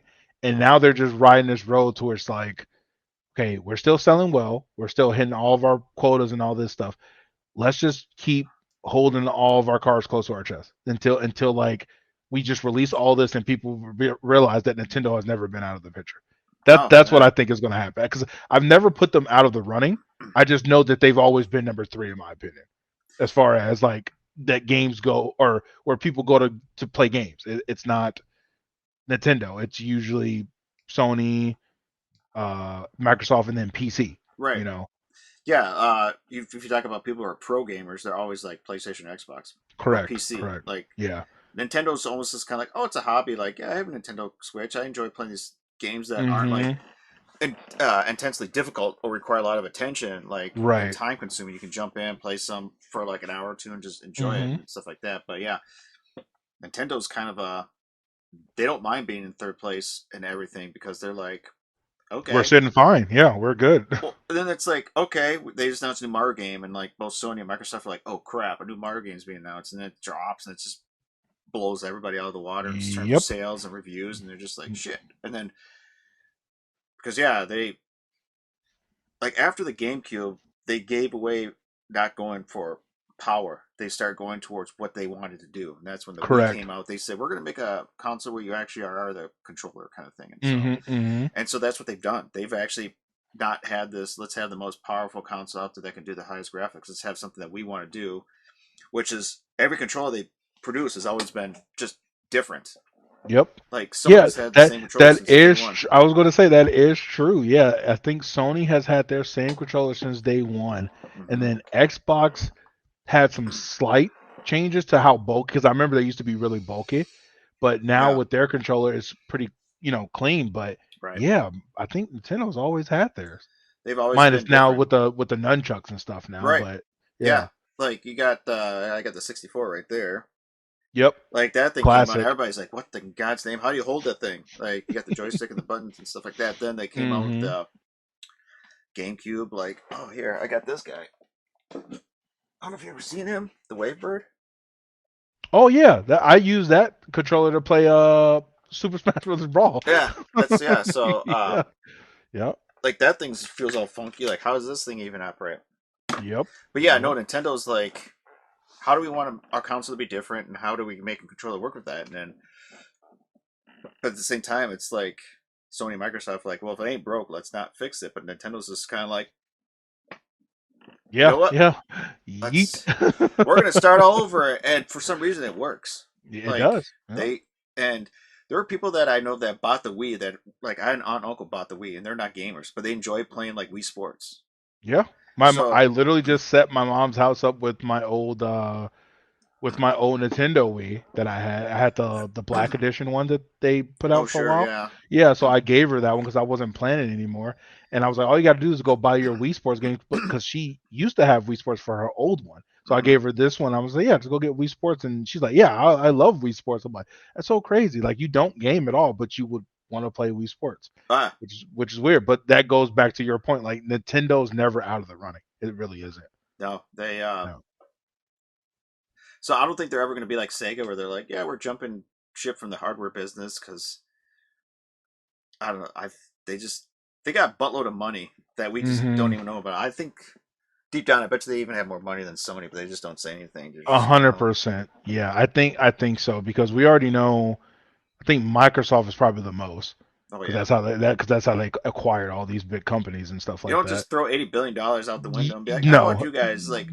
yeah, no, How any no. other company would be like 80 billion? Like who could come up with that kind of money? Microsoft's just kind of like, that's just like a quarter's worth of our revenue like coming in. Yeah, Like yep, they're making so much money hand over fist with Windows and Office that they can float all this other stuff. Like yeah, that's yep. fine. A question that I want to throw to you now, that since we're talking about the big three of the gaming world, have you start to notice that there's more like self-employed like computer companies making like their handhelds now, like the Steam, Valve, who else was doing it? I think Razer is trying to make like a handheld. Yes, I've seen those. Yeah, Uh, I know what you're you talking know, about. Yeah, yeah, they're Oculus, like mhm. all these little companies are starting to like try to throw their hand at like these portables, and I'm not gonna lie, some of them are pretty nice. Some of them are pretty like up there with like tech, where it's just like I could see myself playing this. There's I know the Steam Deck is actually, excuse me, very popular right now, Mm-hmm. and um, who wouldn't want a portable gaming PC Exactly. and everything? And but yeah, I think Razer came out with one. I think Dell even came out with one. I know there's, like LG. There's a bunch of ones that came out with a portable one that ran on either Android or some sort of um, operating system, but they had access to like Game Pass or Steam or something like that, and you basically can play your game library on the go. Yep. And that games ran like I think Steam Deck is able to run like Oh, it's about to rain. uh yeah, it's supposed to here soon. Yeah, it's supposed to. Yeah, I noticed. I was like, man, I had a little light coming through my window up there. Now it's like Super super dark. dark. Yeah. Yeah, they like they were like Spider Man runs at 60 frames per second. I think they got God of War to run at 60 frames on Oh the wow. on the Okay. Steam Deck. So it's tempting. Like I was like, oh, I would like a Steam Deck, but then again, I bought it. I play a little bit, and it just kind of sit on the shelf. I know my wife would not be upset if I come home with one. She'd be like, but what are you gonna use that for? It's not like we don't. If I travel somewhere, like I'll bring my Switch. Right. So Because I think right now that's the best portable one. Because you can just like because of how big it is, you could literally just pack that up in like a little yeah, briefcase and then play with you or bring it with you and play wherever you want. Where right. like even that portal is nice, but you have to be near your PS5. Like it has to be able to connect to that to work. And then not just that, you have to be on a stable connection. Like it can't be Mm-hmm. something spotty where it won't connect all the time. So it's good for like if you have a partner or something like that and they want to watch TV, it's like, oh yeah, let them watch TV, and then I got my portal, I can go play over Yeah, there. that's what. That's what it's good Yeah, for. that's what I joke with my wife, and she's like, "I want to watch TV, but I want you to be with me." I'm like, "But I want to play my game." So it's like, I'll just have the portal next to me. She's watching her show. I'm sitting next to her. We're Hmm. like, "Oh yeah," and we're both happy. And there you go. That's what it's good for. Yeah. But like Nintendo, you can go with it anywhere, and Mm-hmm. that's what's nice about it. And I think they're going to double down on that on their next hardware, whatever it is. I just have a feeling that's what it's going to be. Like Oh you yeah. can literally take that thing on the go anywhere, and it will probably play. Well, since Nintendo's always cornered the market on handhelds anyway, with the Game Boys and stuff like that, Hmm. they outsold PlayStation. They've outsold Sega. I mean, Yep. Nintendo or not Nintendo, Microsoft never threw their hat in the ring because they knew they didn't have a hope and a prayer. I mean, So, they got PCs already, mhm, that so they kind of work hand in hand. So I think they never really are out of the running with that, just because Game Pass is always on a PC. That's how a lot of my friends get their stuff anyway. right, Is through their like, cloud. oh, Yeah. yeah, through the cloud. So it's just like they're fine. So I think that's why they don't have to really worry about a portal because they know they're solidified on PC. Where you couldn't do that with PlayStation Right. because their stuff is not on PC or Xbox. So you have to have a PlayStation if you want to play any of their stuff. But I had a PSP and I enjoyed it. I thought they had some great games on it, and then I got a Vita and wasn't disappointed. But it seems like the exclusive on it was just very limited because the PSP had a lot of exclusives that just Correct. made it so much better. And Because I like, had a Vita too, and I felt that way as well. I do agree with that.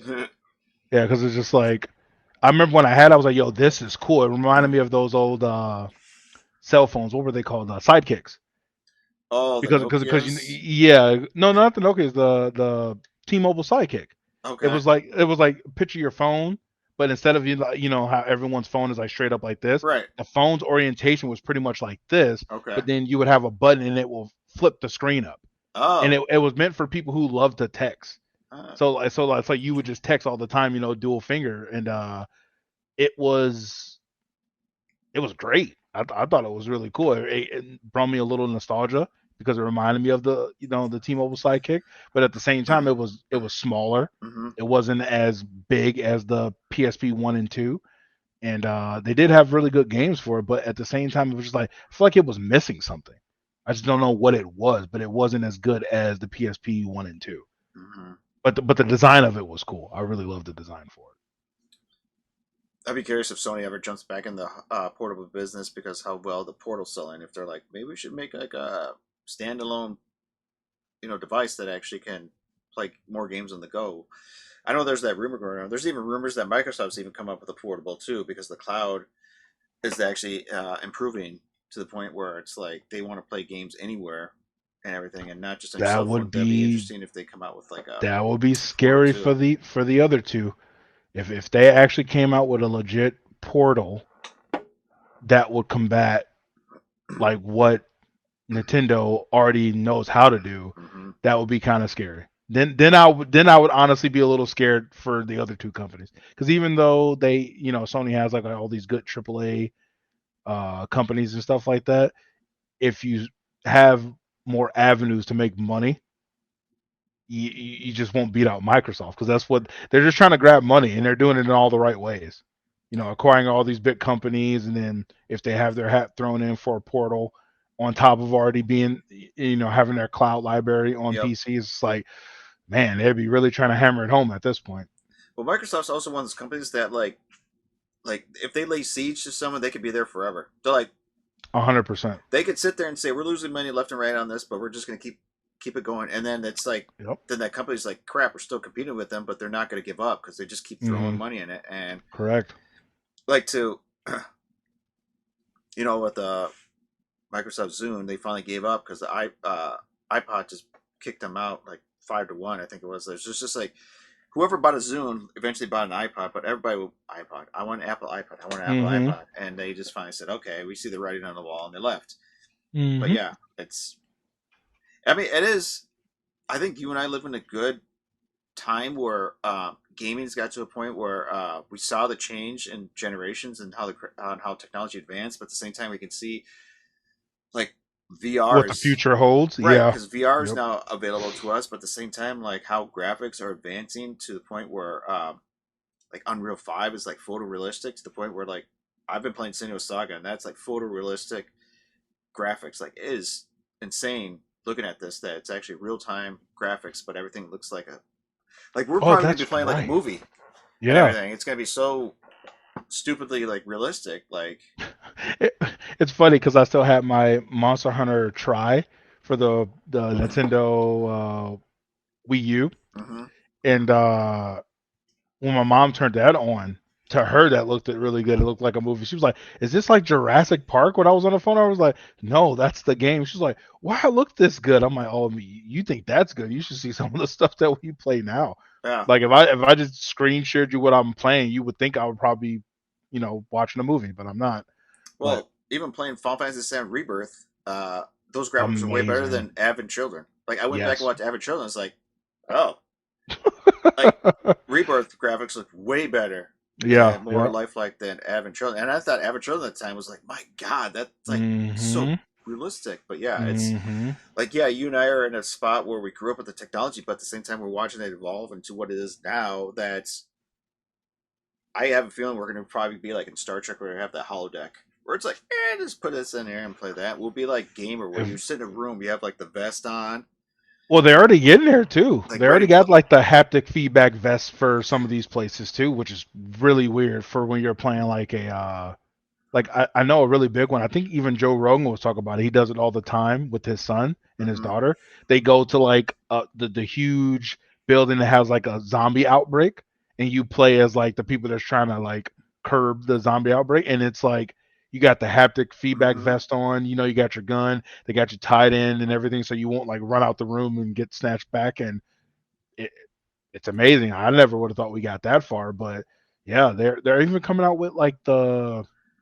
I don't think it's real. They say it is, but it's an anime called Sword Art Online, Hmm. and they're the thing that they use is called like nerve gear, I think is what it's called, where when you Okay. put it on, you like go into the world, like you play the character in the game, and they have that VR set that's supposed to like kill you if you die, because that's what the game or the anime is. Obviously, it's not that because it'd be a huge lawsuit, but Oh God, to, could you imagine? Like, yep, you die, and they injects you with like this, just pierces your heart. no, yeah, exactly. It's like no, You're no, done. I Like, don't want that, we but die, you like, no, we're killing you. Like, yeah, yeah, it's you're like no, I done. don't want that. But I think like I could see within the next 5, maybe like 8 years where VR is actually where it needs to be.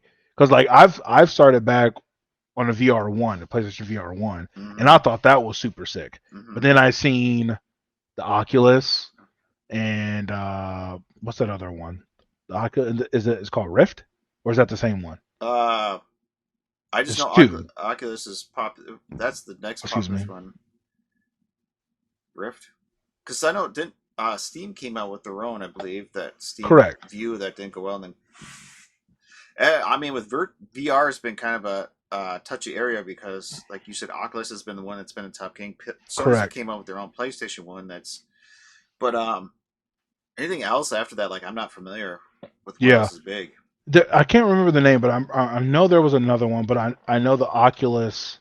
That was the one that was really dope because that one already had everything loaded into the headset, Yeah, so you you didn't didn't need a have to. computer. Yeah. Correct. You just hooked it up to like a power source, and then boom, there you go. You Yeah. could play. Mm-hmm. But I know, and I said this years ago. I knew from when Sony made the PlayStation VR one, that was them throwing their hat in to see where they stood up against the rest of the competition. Yep.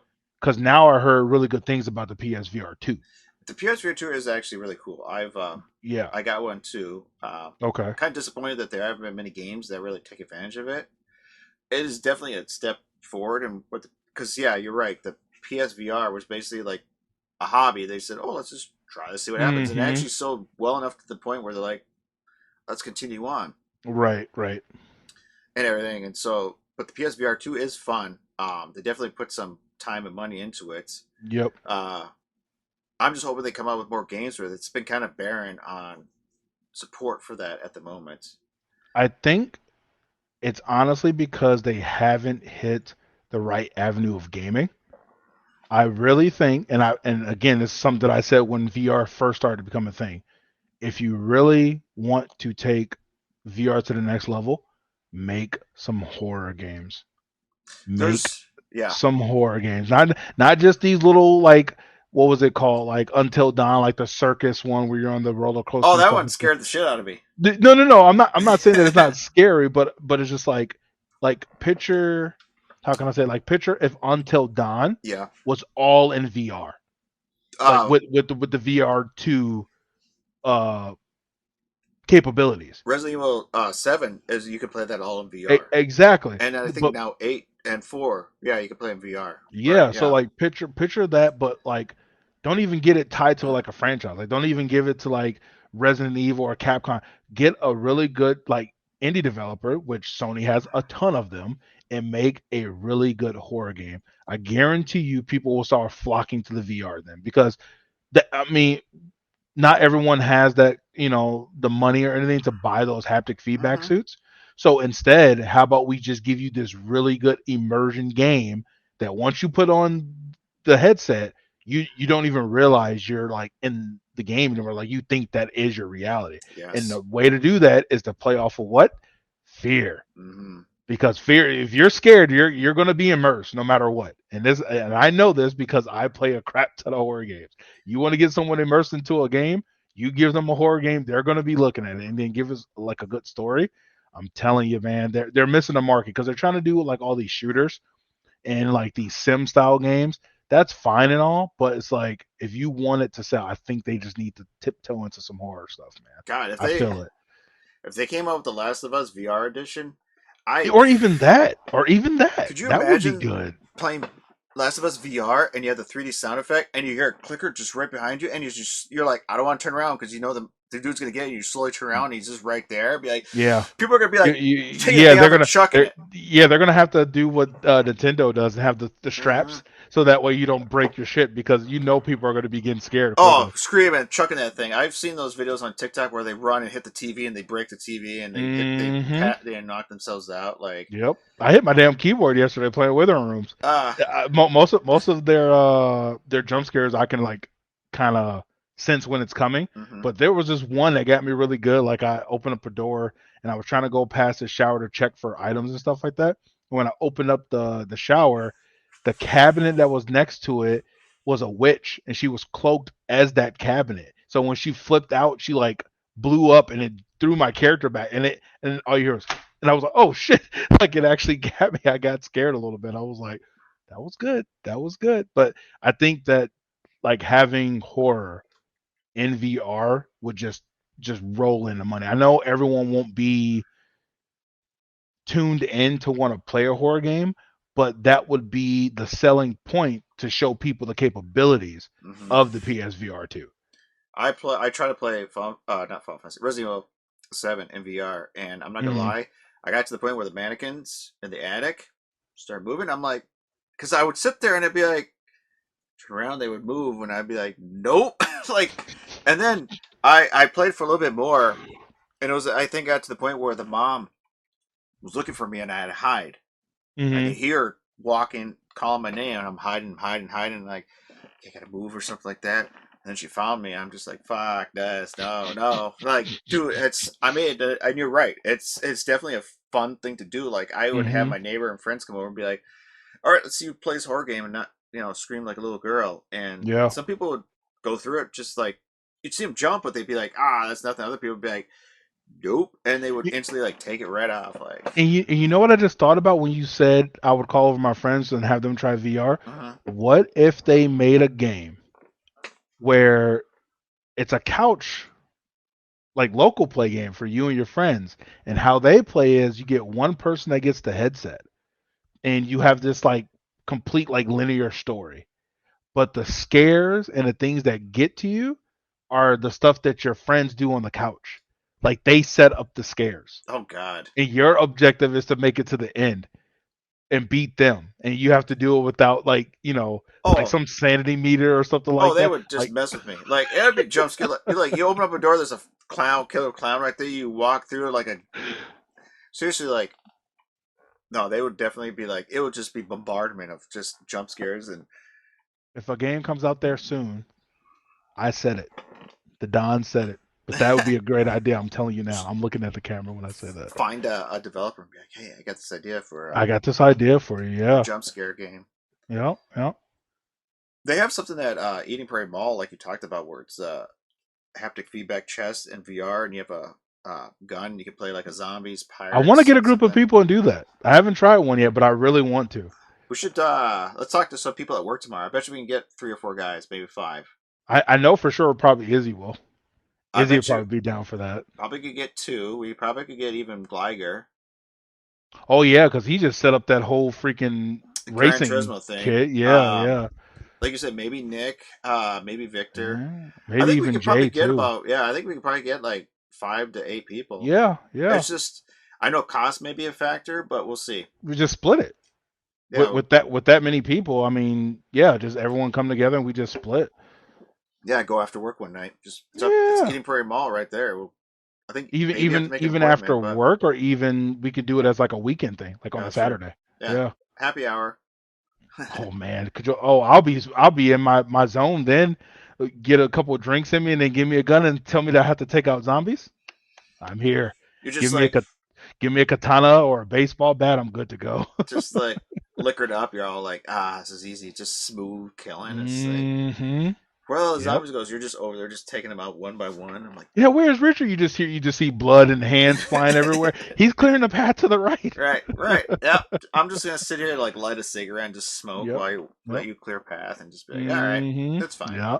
Yeah. But I think overall VR is in a better spot than it was because I know when the first VR sets were coming out, you can tell they were underdeveloped. They weren't that great. Mm-hmm. A lot of people were just throwing their hats in. They were using the word virtual reality to try to bring people in to buy their software, their equipment to play the VR stuff. But I think now that they have a better grasp at it, I think they have a point to push. Like I think people can probably start getting some games that they like. I think so too. I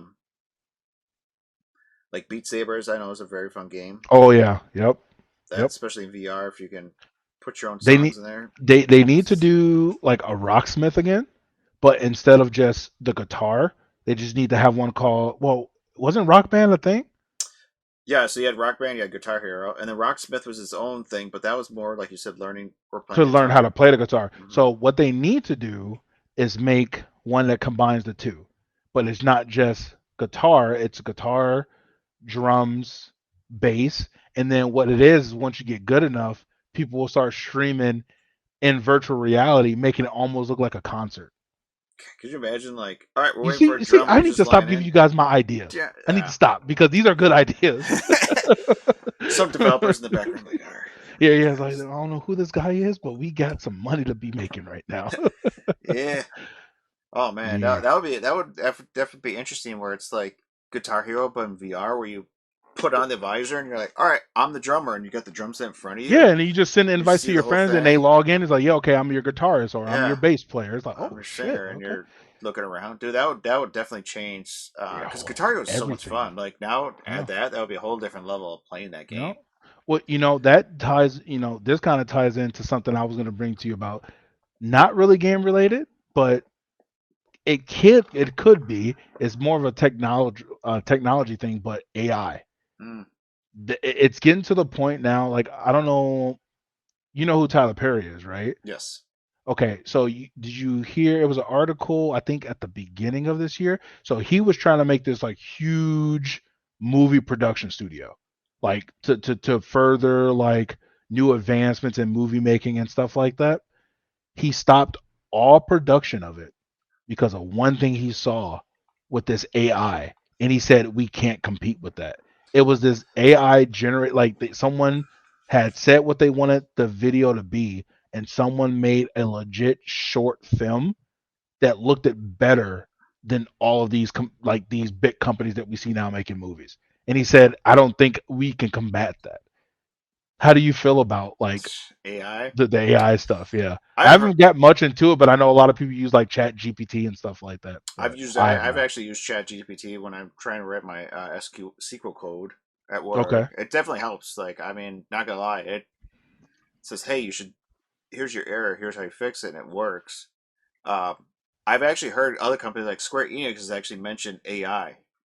Like we've Oh, thought about really? Square Enix has actually mentioned like we thought about incorporating AI into our game development to the point where they could probably incorporate it and it'll probably speed up development where we're not sitting there for like X number of years. They can have AI do it for them, and That's then crazy. so and then who knows if it actually does a better job than actually like a human programmer or engineer kind of thing.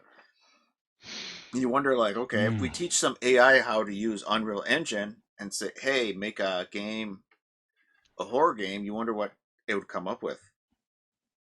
Some scary shit. Probably would. Yeah. And I know we've probably crossed that age where AI is a blessing and a curse, where it's like makes my Yeah. job easier, but I'm also afraid because of the fact that I've heard that it can actually learn and teach itself. Mm-hmm. And then we're at Terminator. We're basically right at Skynet. Yep. Dude's gonna Which wake is up one day yeah, and which is what everybody is thinking is going to happen once AI gets to that point. it's gonna take over the government and be like the humans are the freaking problem, and they're Mm-hmm. just gonna annihilate us. And we're like, oh great. Yep. Yep. But yeah, I know AI is probably one of those systems that's like, hey, it can be positive if we use it right, but at the same time, it can be negative if we use it wrong or let it kind of do its thing. So, in game development, I can see it helping out. Oh, 100%. I can see it 100%. helping Yeah. moving game development along faster, and probably even be smart enough to be like, your code is insufficient, or I can make your code a lot more efficient, save on data, save on this and that, Time, money, right? everything. And Yeah. basically Yeah. just generate the stuff for them. And suddenly we're able to pump out games in a year or two, not 5 to 6, because Yeah. basically AI is running it for us. We just basically say, here's the story, here's the characters. There it is. Oh, the rain's coming down. Yeah, over here. Yeah. Yep. I heard that rumble and I'm like, oh, there it is. There's the thunder. Yep. Yep. But yeah, no, it would not surprise me if we see games coming out that said, co-develop with, like, if the developers admit like AI was a part of Yeah. this and everything. Or I could just see like Square Enix calling it like the Enix Eye. Like that'd yeah. be their like their AI or whatever. Yeah, the Enix Eye. Oh man. Or like when it comes to like patches or game updates, I would not surprise me if we're talking to an AI and it's like, hey, this game's not working. And be like, oh, okay, let me check this out. Oh, you're right. Mm-hmm. In here, let me Be fix able this to for go you. through your files like, oh yeah, we seen that it had some error right here. Let me do that for you. It's like, Mm-hmm. holy shit. I mean, I was just surprised. I knew they had like an AI, Google did, but I didn't know they already started integrating it into Google itself. So like I was looking up like a tutorial for a trophy I needed on Baldur's Gate, Mm-hmm. and I typed it in, and back in the day when you typed in something, it would bring up like the number one threaded like page that had that information of what you typed in. Yeah. This now it will generate the AI text and it will say it out loud or either just you can read it, Mm-hmm. but it compiles what the top sites would say and just put it to you right on the front page. And I was just like, what? When was this a thing? So I'm still finding myself like going to those pages saying, was this right? And I'm looking, I'm like, oh shit, they were right. So now it saves me time to going through like web pages. I'm like, this is actually kind of neat. I don't have to go through web pages no more because it compiles all the other websites and go, here's your answer right here. Like you don't have to go through any other web pages. I'm like, okay, my bad, Google AI. Could you imagine that? Let's say AI advances to the point where you're stuck in a game where you keep getting your ass kicked like a Souls-like game, and you're like, I need help, and it'd be like, okay, AI's like, I'll take over your character and do it for you, and it basically just owns you. That would be It takes your insane. character, fights the boss for you, wins, and then after it's done, it's like, here you go, like, or like, I'm trying to find this platinum. You hand it over to the AI. AI does all it does. You just sit there watching it. I mean, But would you feel like you actually, achieved it. yeah, that would for me as a trophy hunter, like there's one game, and we'll probably before we end, we'll probably talk about it of a game that I've been trying to platinum for years, and the only reason why I haven't yet is because it's after you get past like the second part of the game. From then on, there's certain boss fights that are kind of like RNG. You have Okay. to get really lucky, unfortunately. Mm-hmm. That would be the only time I would want to try to use like if it was possible for AI to do it for me. But then at the same time, I wouldn't because I think it would take away from the fact that I've been literally grinding out years of trying to like ingrain this game in my head where I know the ins and outs to it to get the platinum, and then AI just did it for me because it understands the coding and how the game acts with the character and stuff like that. I would kind of be like, I really didn't earn that then. But for other people who just want to play the game, maybe. Yeah. No, Yeah. I agree. I'd be kind of 50-50 where it's like, I'd like to earn it myself, but at the same time, like, if I don't beat this person, I won't progress. Yeah. So I'm frustrated. Here, AI, beat him for me. Yeah. Boom. Boss is done. Cool. All right, I'm moving on. I didn't mean, I admit sometimes on my streams, I'm actually looking up walkthroughs like, okay, I got to figure out how to solve this puzzle. Hmm. So I'm sitting there looking at a walkthrough while I'm streaming, like, okay, this is what I got to do. I mean, I've done that before though too, because puzzles sometimes are hard hell. I not Saturday but on Thursday I had like a person in chat that was watching me play Withering Rooms help me out. Like she was like, okay, I'm not gonna give you the hint, but I will kind of direct you in the path to do it, mm-hmm, which I kind of like that because it was like I was trying to think of it as like a really in-depth puzzle, but it really wasn't. It was like simple, right. and she was kind of leading me into like think simple. Don't think super hard, you know. Yep. And I got it after that. But for AI just to do it for me, if I was to use AI to do a trophy for me, it would be collectibles. I can see that. Because if any game, and for me, any game that has like over 50 collectibles, I think is crazy. Because like Assassin's Creed, ridiculous. Like I think not Black Flag. What was it? Origins and the Vikings one. Oh, Valhalla. Over 150 freaking collectibles. Mm-hmm. Listen, I want to play the game. I don't want to go look for a book. Yeah. That I know where it is, but you want me to go and fast travel all the way across the map just to get this one book for collectibles. Don't do that to me. Make the collectibles where I'm more in tune to do collectibles if it ties into the story. Mm-hmm. Like Last of Us is really good about that. Like the collectibles you get in Last of Us, they give you parts of lore of what happened to like the people you see dead on the floor. It's like, oh, I wonder what happened to them, and then it gives you like, hey, here's a collectible, but it tells you like, hey, this person betrayed this person, and you just seen them in like the camp you're going to. It's like, oh, I didn't know that. I'm glad I beat that guy. You know what I'm saying? But like, I like collectibles like that. But when you're just doing like, hey, collect this artwork, collect this artifact, collect this book, it's just like, do I really have to? Right. I would use AI for that. Yeah.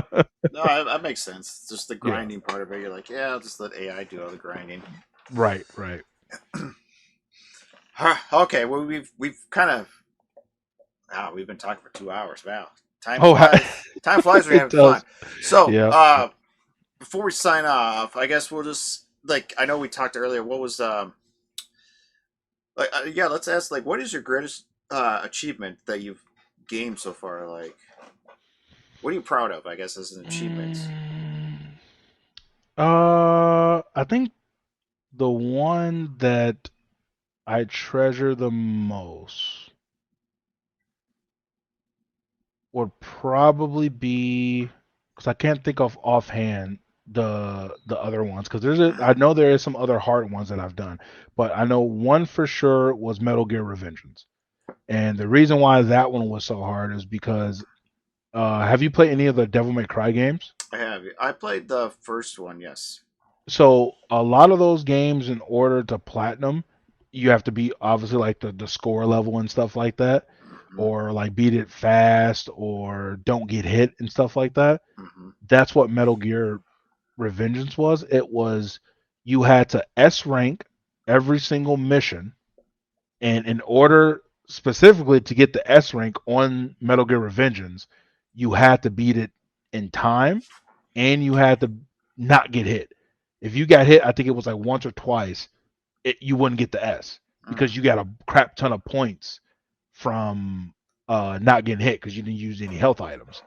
So you had to get good at parrying. You had to know the bosses. You had to know the maps. And I was really close to getting the platinum when I first initially got the game. But then that's when the yellow light of death happened. And I had to send my PlayStation in. And guess what happened? The cloud was not a thing. Yep. So it came back to me and it wiped my game out. Had to redo the game all over again.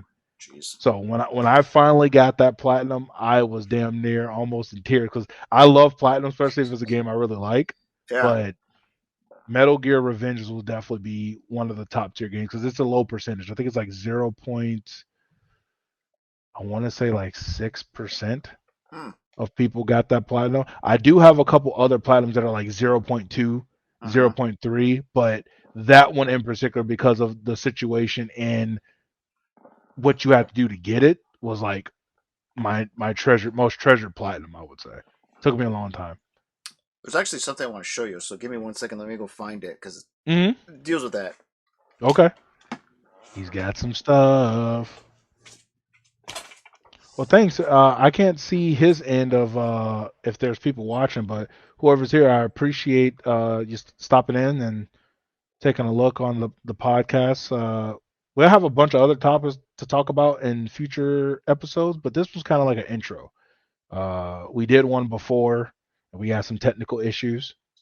Funny, because I had mine back when I was just even trying to get my stream stuff up, and then Phil had kind of the same things, but now that we got it all squared away, it's pretty dope. I've always wanted to do this with some friends or um coworkers to do some podcast stuff. So thank you guys for stopping in, and we really appreciate it. While he goes and get his toy. I don't know what he's got back there. I can't see any of his games because of the glare. See, that's like Nintendo stuff. He's got the Xbox stuff down there. See, I need that behind me. I need like a shelf where I can put up all my collectibles and stuff like that. Maybe get a little mini fridge out here too. Be one giant surge protector for all the crap that's in here now. Also need to get a mount. That's what I need to get. I need to get a mount for my monitors to save me some desk space because I don't have none. Oh, I hear him. He's back.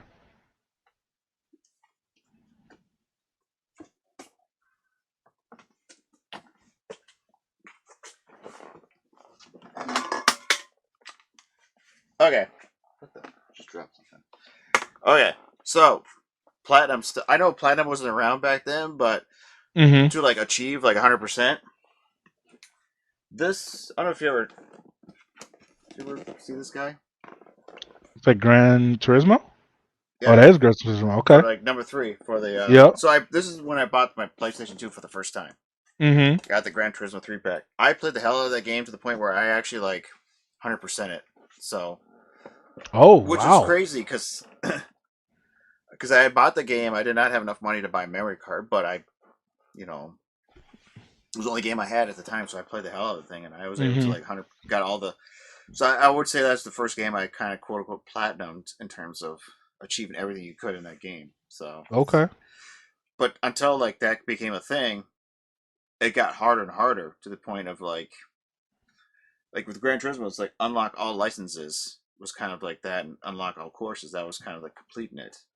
Okay. That was achievable back then without the internet. You're like, yeah, I can do that. But nowadays, with like when you throw in multiplayer, I think that's the biggest thing that makes it so hard is the fact that I'm not much of a multiplayer person, but I have to go online and win 5 capture the flag games. It's like, come on, yeah. I feel like for games like that, it's funny you bring that up. I feel like for games like that, it should be almost like the boot camp of getting introduced to the game for the trophies. Like oh, kill your first like 5 people, or capture your first 5 flags, or defuse the bomb your first 5 times. And then once that like that's it. But there's been some crazy ones that like my brother has done for like Battlefield Bad Company, where it's like kill 10,000 some odd people, or destroy this many walls and stuff like that. It's like those are just time consuming. Like I don't want ones where I just gotta constantly grind the game to get the platinum. Like it should be something straight centered to what you want to do, and just make it challenging to do it, and then that's it. But when you get these ones where it's like you damn near gotta put in like 50 hours of multiplayer gameplay just to get it, it's like, do I really have to? Yeah. Throw the There's too many games out there. Grenade has to hit the 30-degree angle off the wall and land in this one pit for you to get the right, achievements. right. Like, fuck you. Like, yeah, no, yeah. I don't want to do that. That's what turns me off. Like, I get everything as, then I move on. Like, I'm not. I try to be a completionist, but at the same time, eventually it just turns me off. I'm like, this is just too difficult, too time consuming. I'm like, yeah, I just move on. Like, it's sorry. I just nope. Maybe down in the future, if I'm retired and old man, I may go back to it. But for me, it's kind of like what you said. I feel like when I get a game, and if I get the platinum for the game, I have completed the game. You know what I mean? Like there is nothing physically left for me to do. Oh, like yeah. I have the platinum. There's no DLC out for it. It's done. Like there's nothing else for me to do. If I'm still playing it after that, it's because I really just enjoy the game. You know what I mean? And I feel like that's what's gonna happen for Baldur's Gate, because I'm gonna be done with that game. I'm gonna platinum it, and I'm waiting for the crossplay to come out, because I have friends that have it on PC. Because we thought it was crossplay when it first came out, and it's not. Oh, okay. So they have it on PC, and I have it on PlayStation, but it's just like I still want to play with those guys so they can feel their first time playing, and I kind of know what's already going to happen, and I'm not going to say anything. I'm just going to play my character. So, yeah.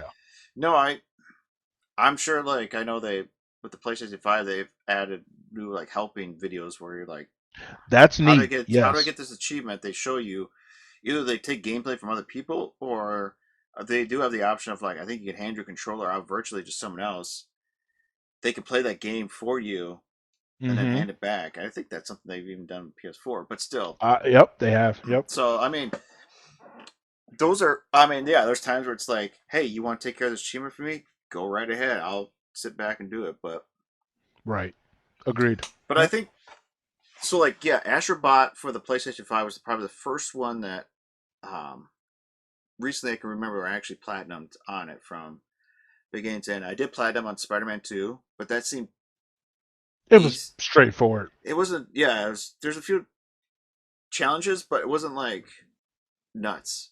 No, yeah, it was, and I enjoy those type of platinums every once in a while, where it's just like play the game. Yeah, play the game, and you'll get the platinum. Yep. Like that. That's all it was, and I like that because one, it kept you in tune with the story, but then once you collected everything, it kind of opened everything up for you, like the soundtrack ones where you have to make the beats to get like your uncle's outfit. Oh yeah, and yeah, that one, or either the last one I had was the fly from was it downtown Manhattan to like Queens in one swoop.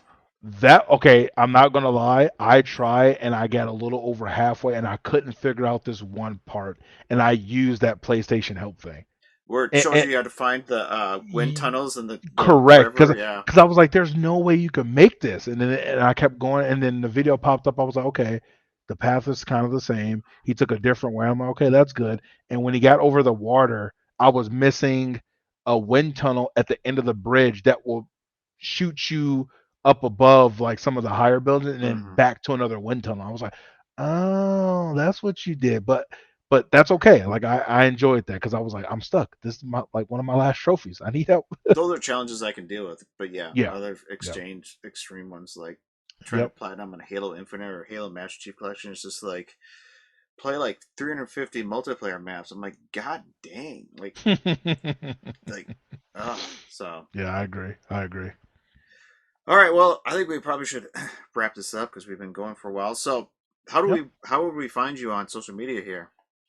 On all the more popular ones, how long is Facebook going to be around? Yeah, I feel like that one's starting to slowly just die out because of Instagram. But I do have Facebook, Instagram, Twitch, and TikTok.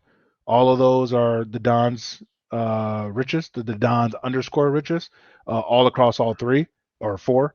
And I usually stream 4 times a week or something like that, and put clips and stuff on my TikTok. But yeah, that's how you reach me on most of that stuff. So wonderful. Yeah, no, go follow him. He's fun to watch on Twitch and everything.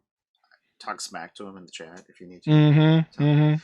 You and a couple other people that jump in there like, hey, why don't you use that bomb? I'm like, I don't have to. What are you scared? Yes, I am scared. What are you scared? Yes, I am. Yes, I'm gonna blow myself up and him, and I'm gonna die. Exactly. Yeah. So, well, thanks again, Richard, for your time and jumping in on this and everything. So it was a good conversation. Definitely dive deep into some subjects, but yeah. Well, yeah, I can't wait for another. It should be fun. I think just going around getting able to like nerd out about all this stuff, but then also keep up to date with a lot of the technology advancements and just in the gaming world, period, and the PC world too. Just everything. It's always nice to run data with people that are like-minded and nerds. Yeah, exactly. That's pretty much what I want. I just want other nerds to talk the same language as me. So, well, thanks again. We'll definitely be doing this again soon, either we'll jump on your channel or we'll come back to mine, but we'll focus on more of a subject next time. So it's kind of for sure. But anyway, sounds good. Well, thanks again, Richard. Yeah, for sure. Thanks everybody. You guys have a good night, and thanks for stopping in. And we'll catch you on the next one, y'all. See ya. Peace out. Have a good night. All right, you dirtbags, heard enough? Think you're all high speed and low drag? Well, that's the spirit. But remember, there's always something new to learn on the battlefield. So fall in and subscribe to the 117th Gaming Squadron podcast. And don't be a dang deserter. And if you're looking for some real-time action, the Squadron Commander is always streaming over on Twitch. Follow 117 Gaming Squadron and witness true tactical dominance. Or maybe witness him getting schooled by some kid half his age. Either way, it's entertaining. All right, dismissed. Until next time, stay in formation and keep finishing the fight.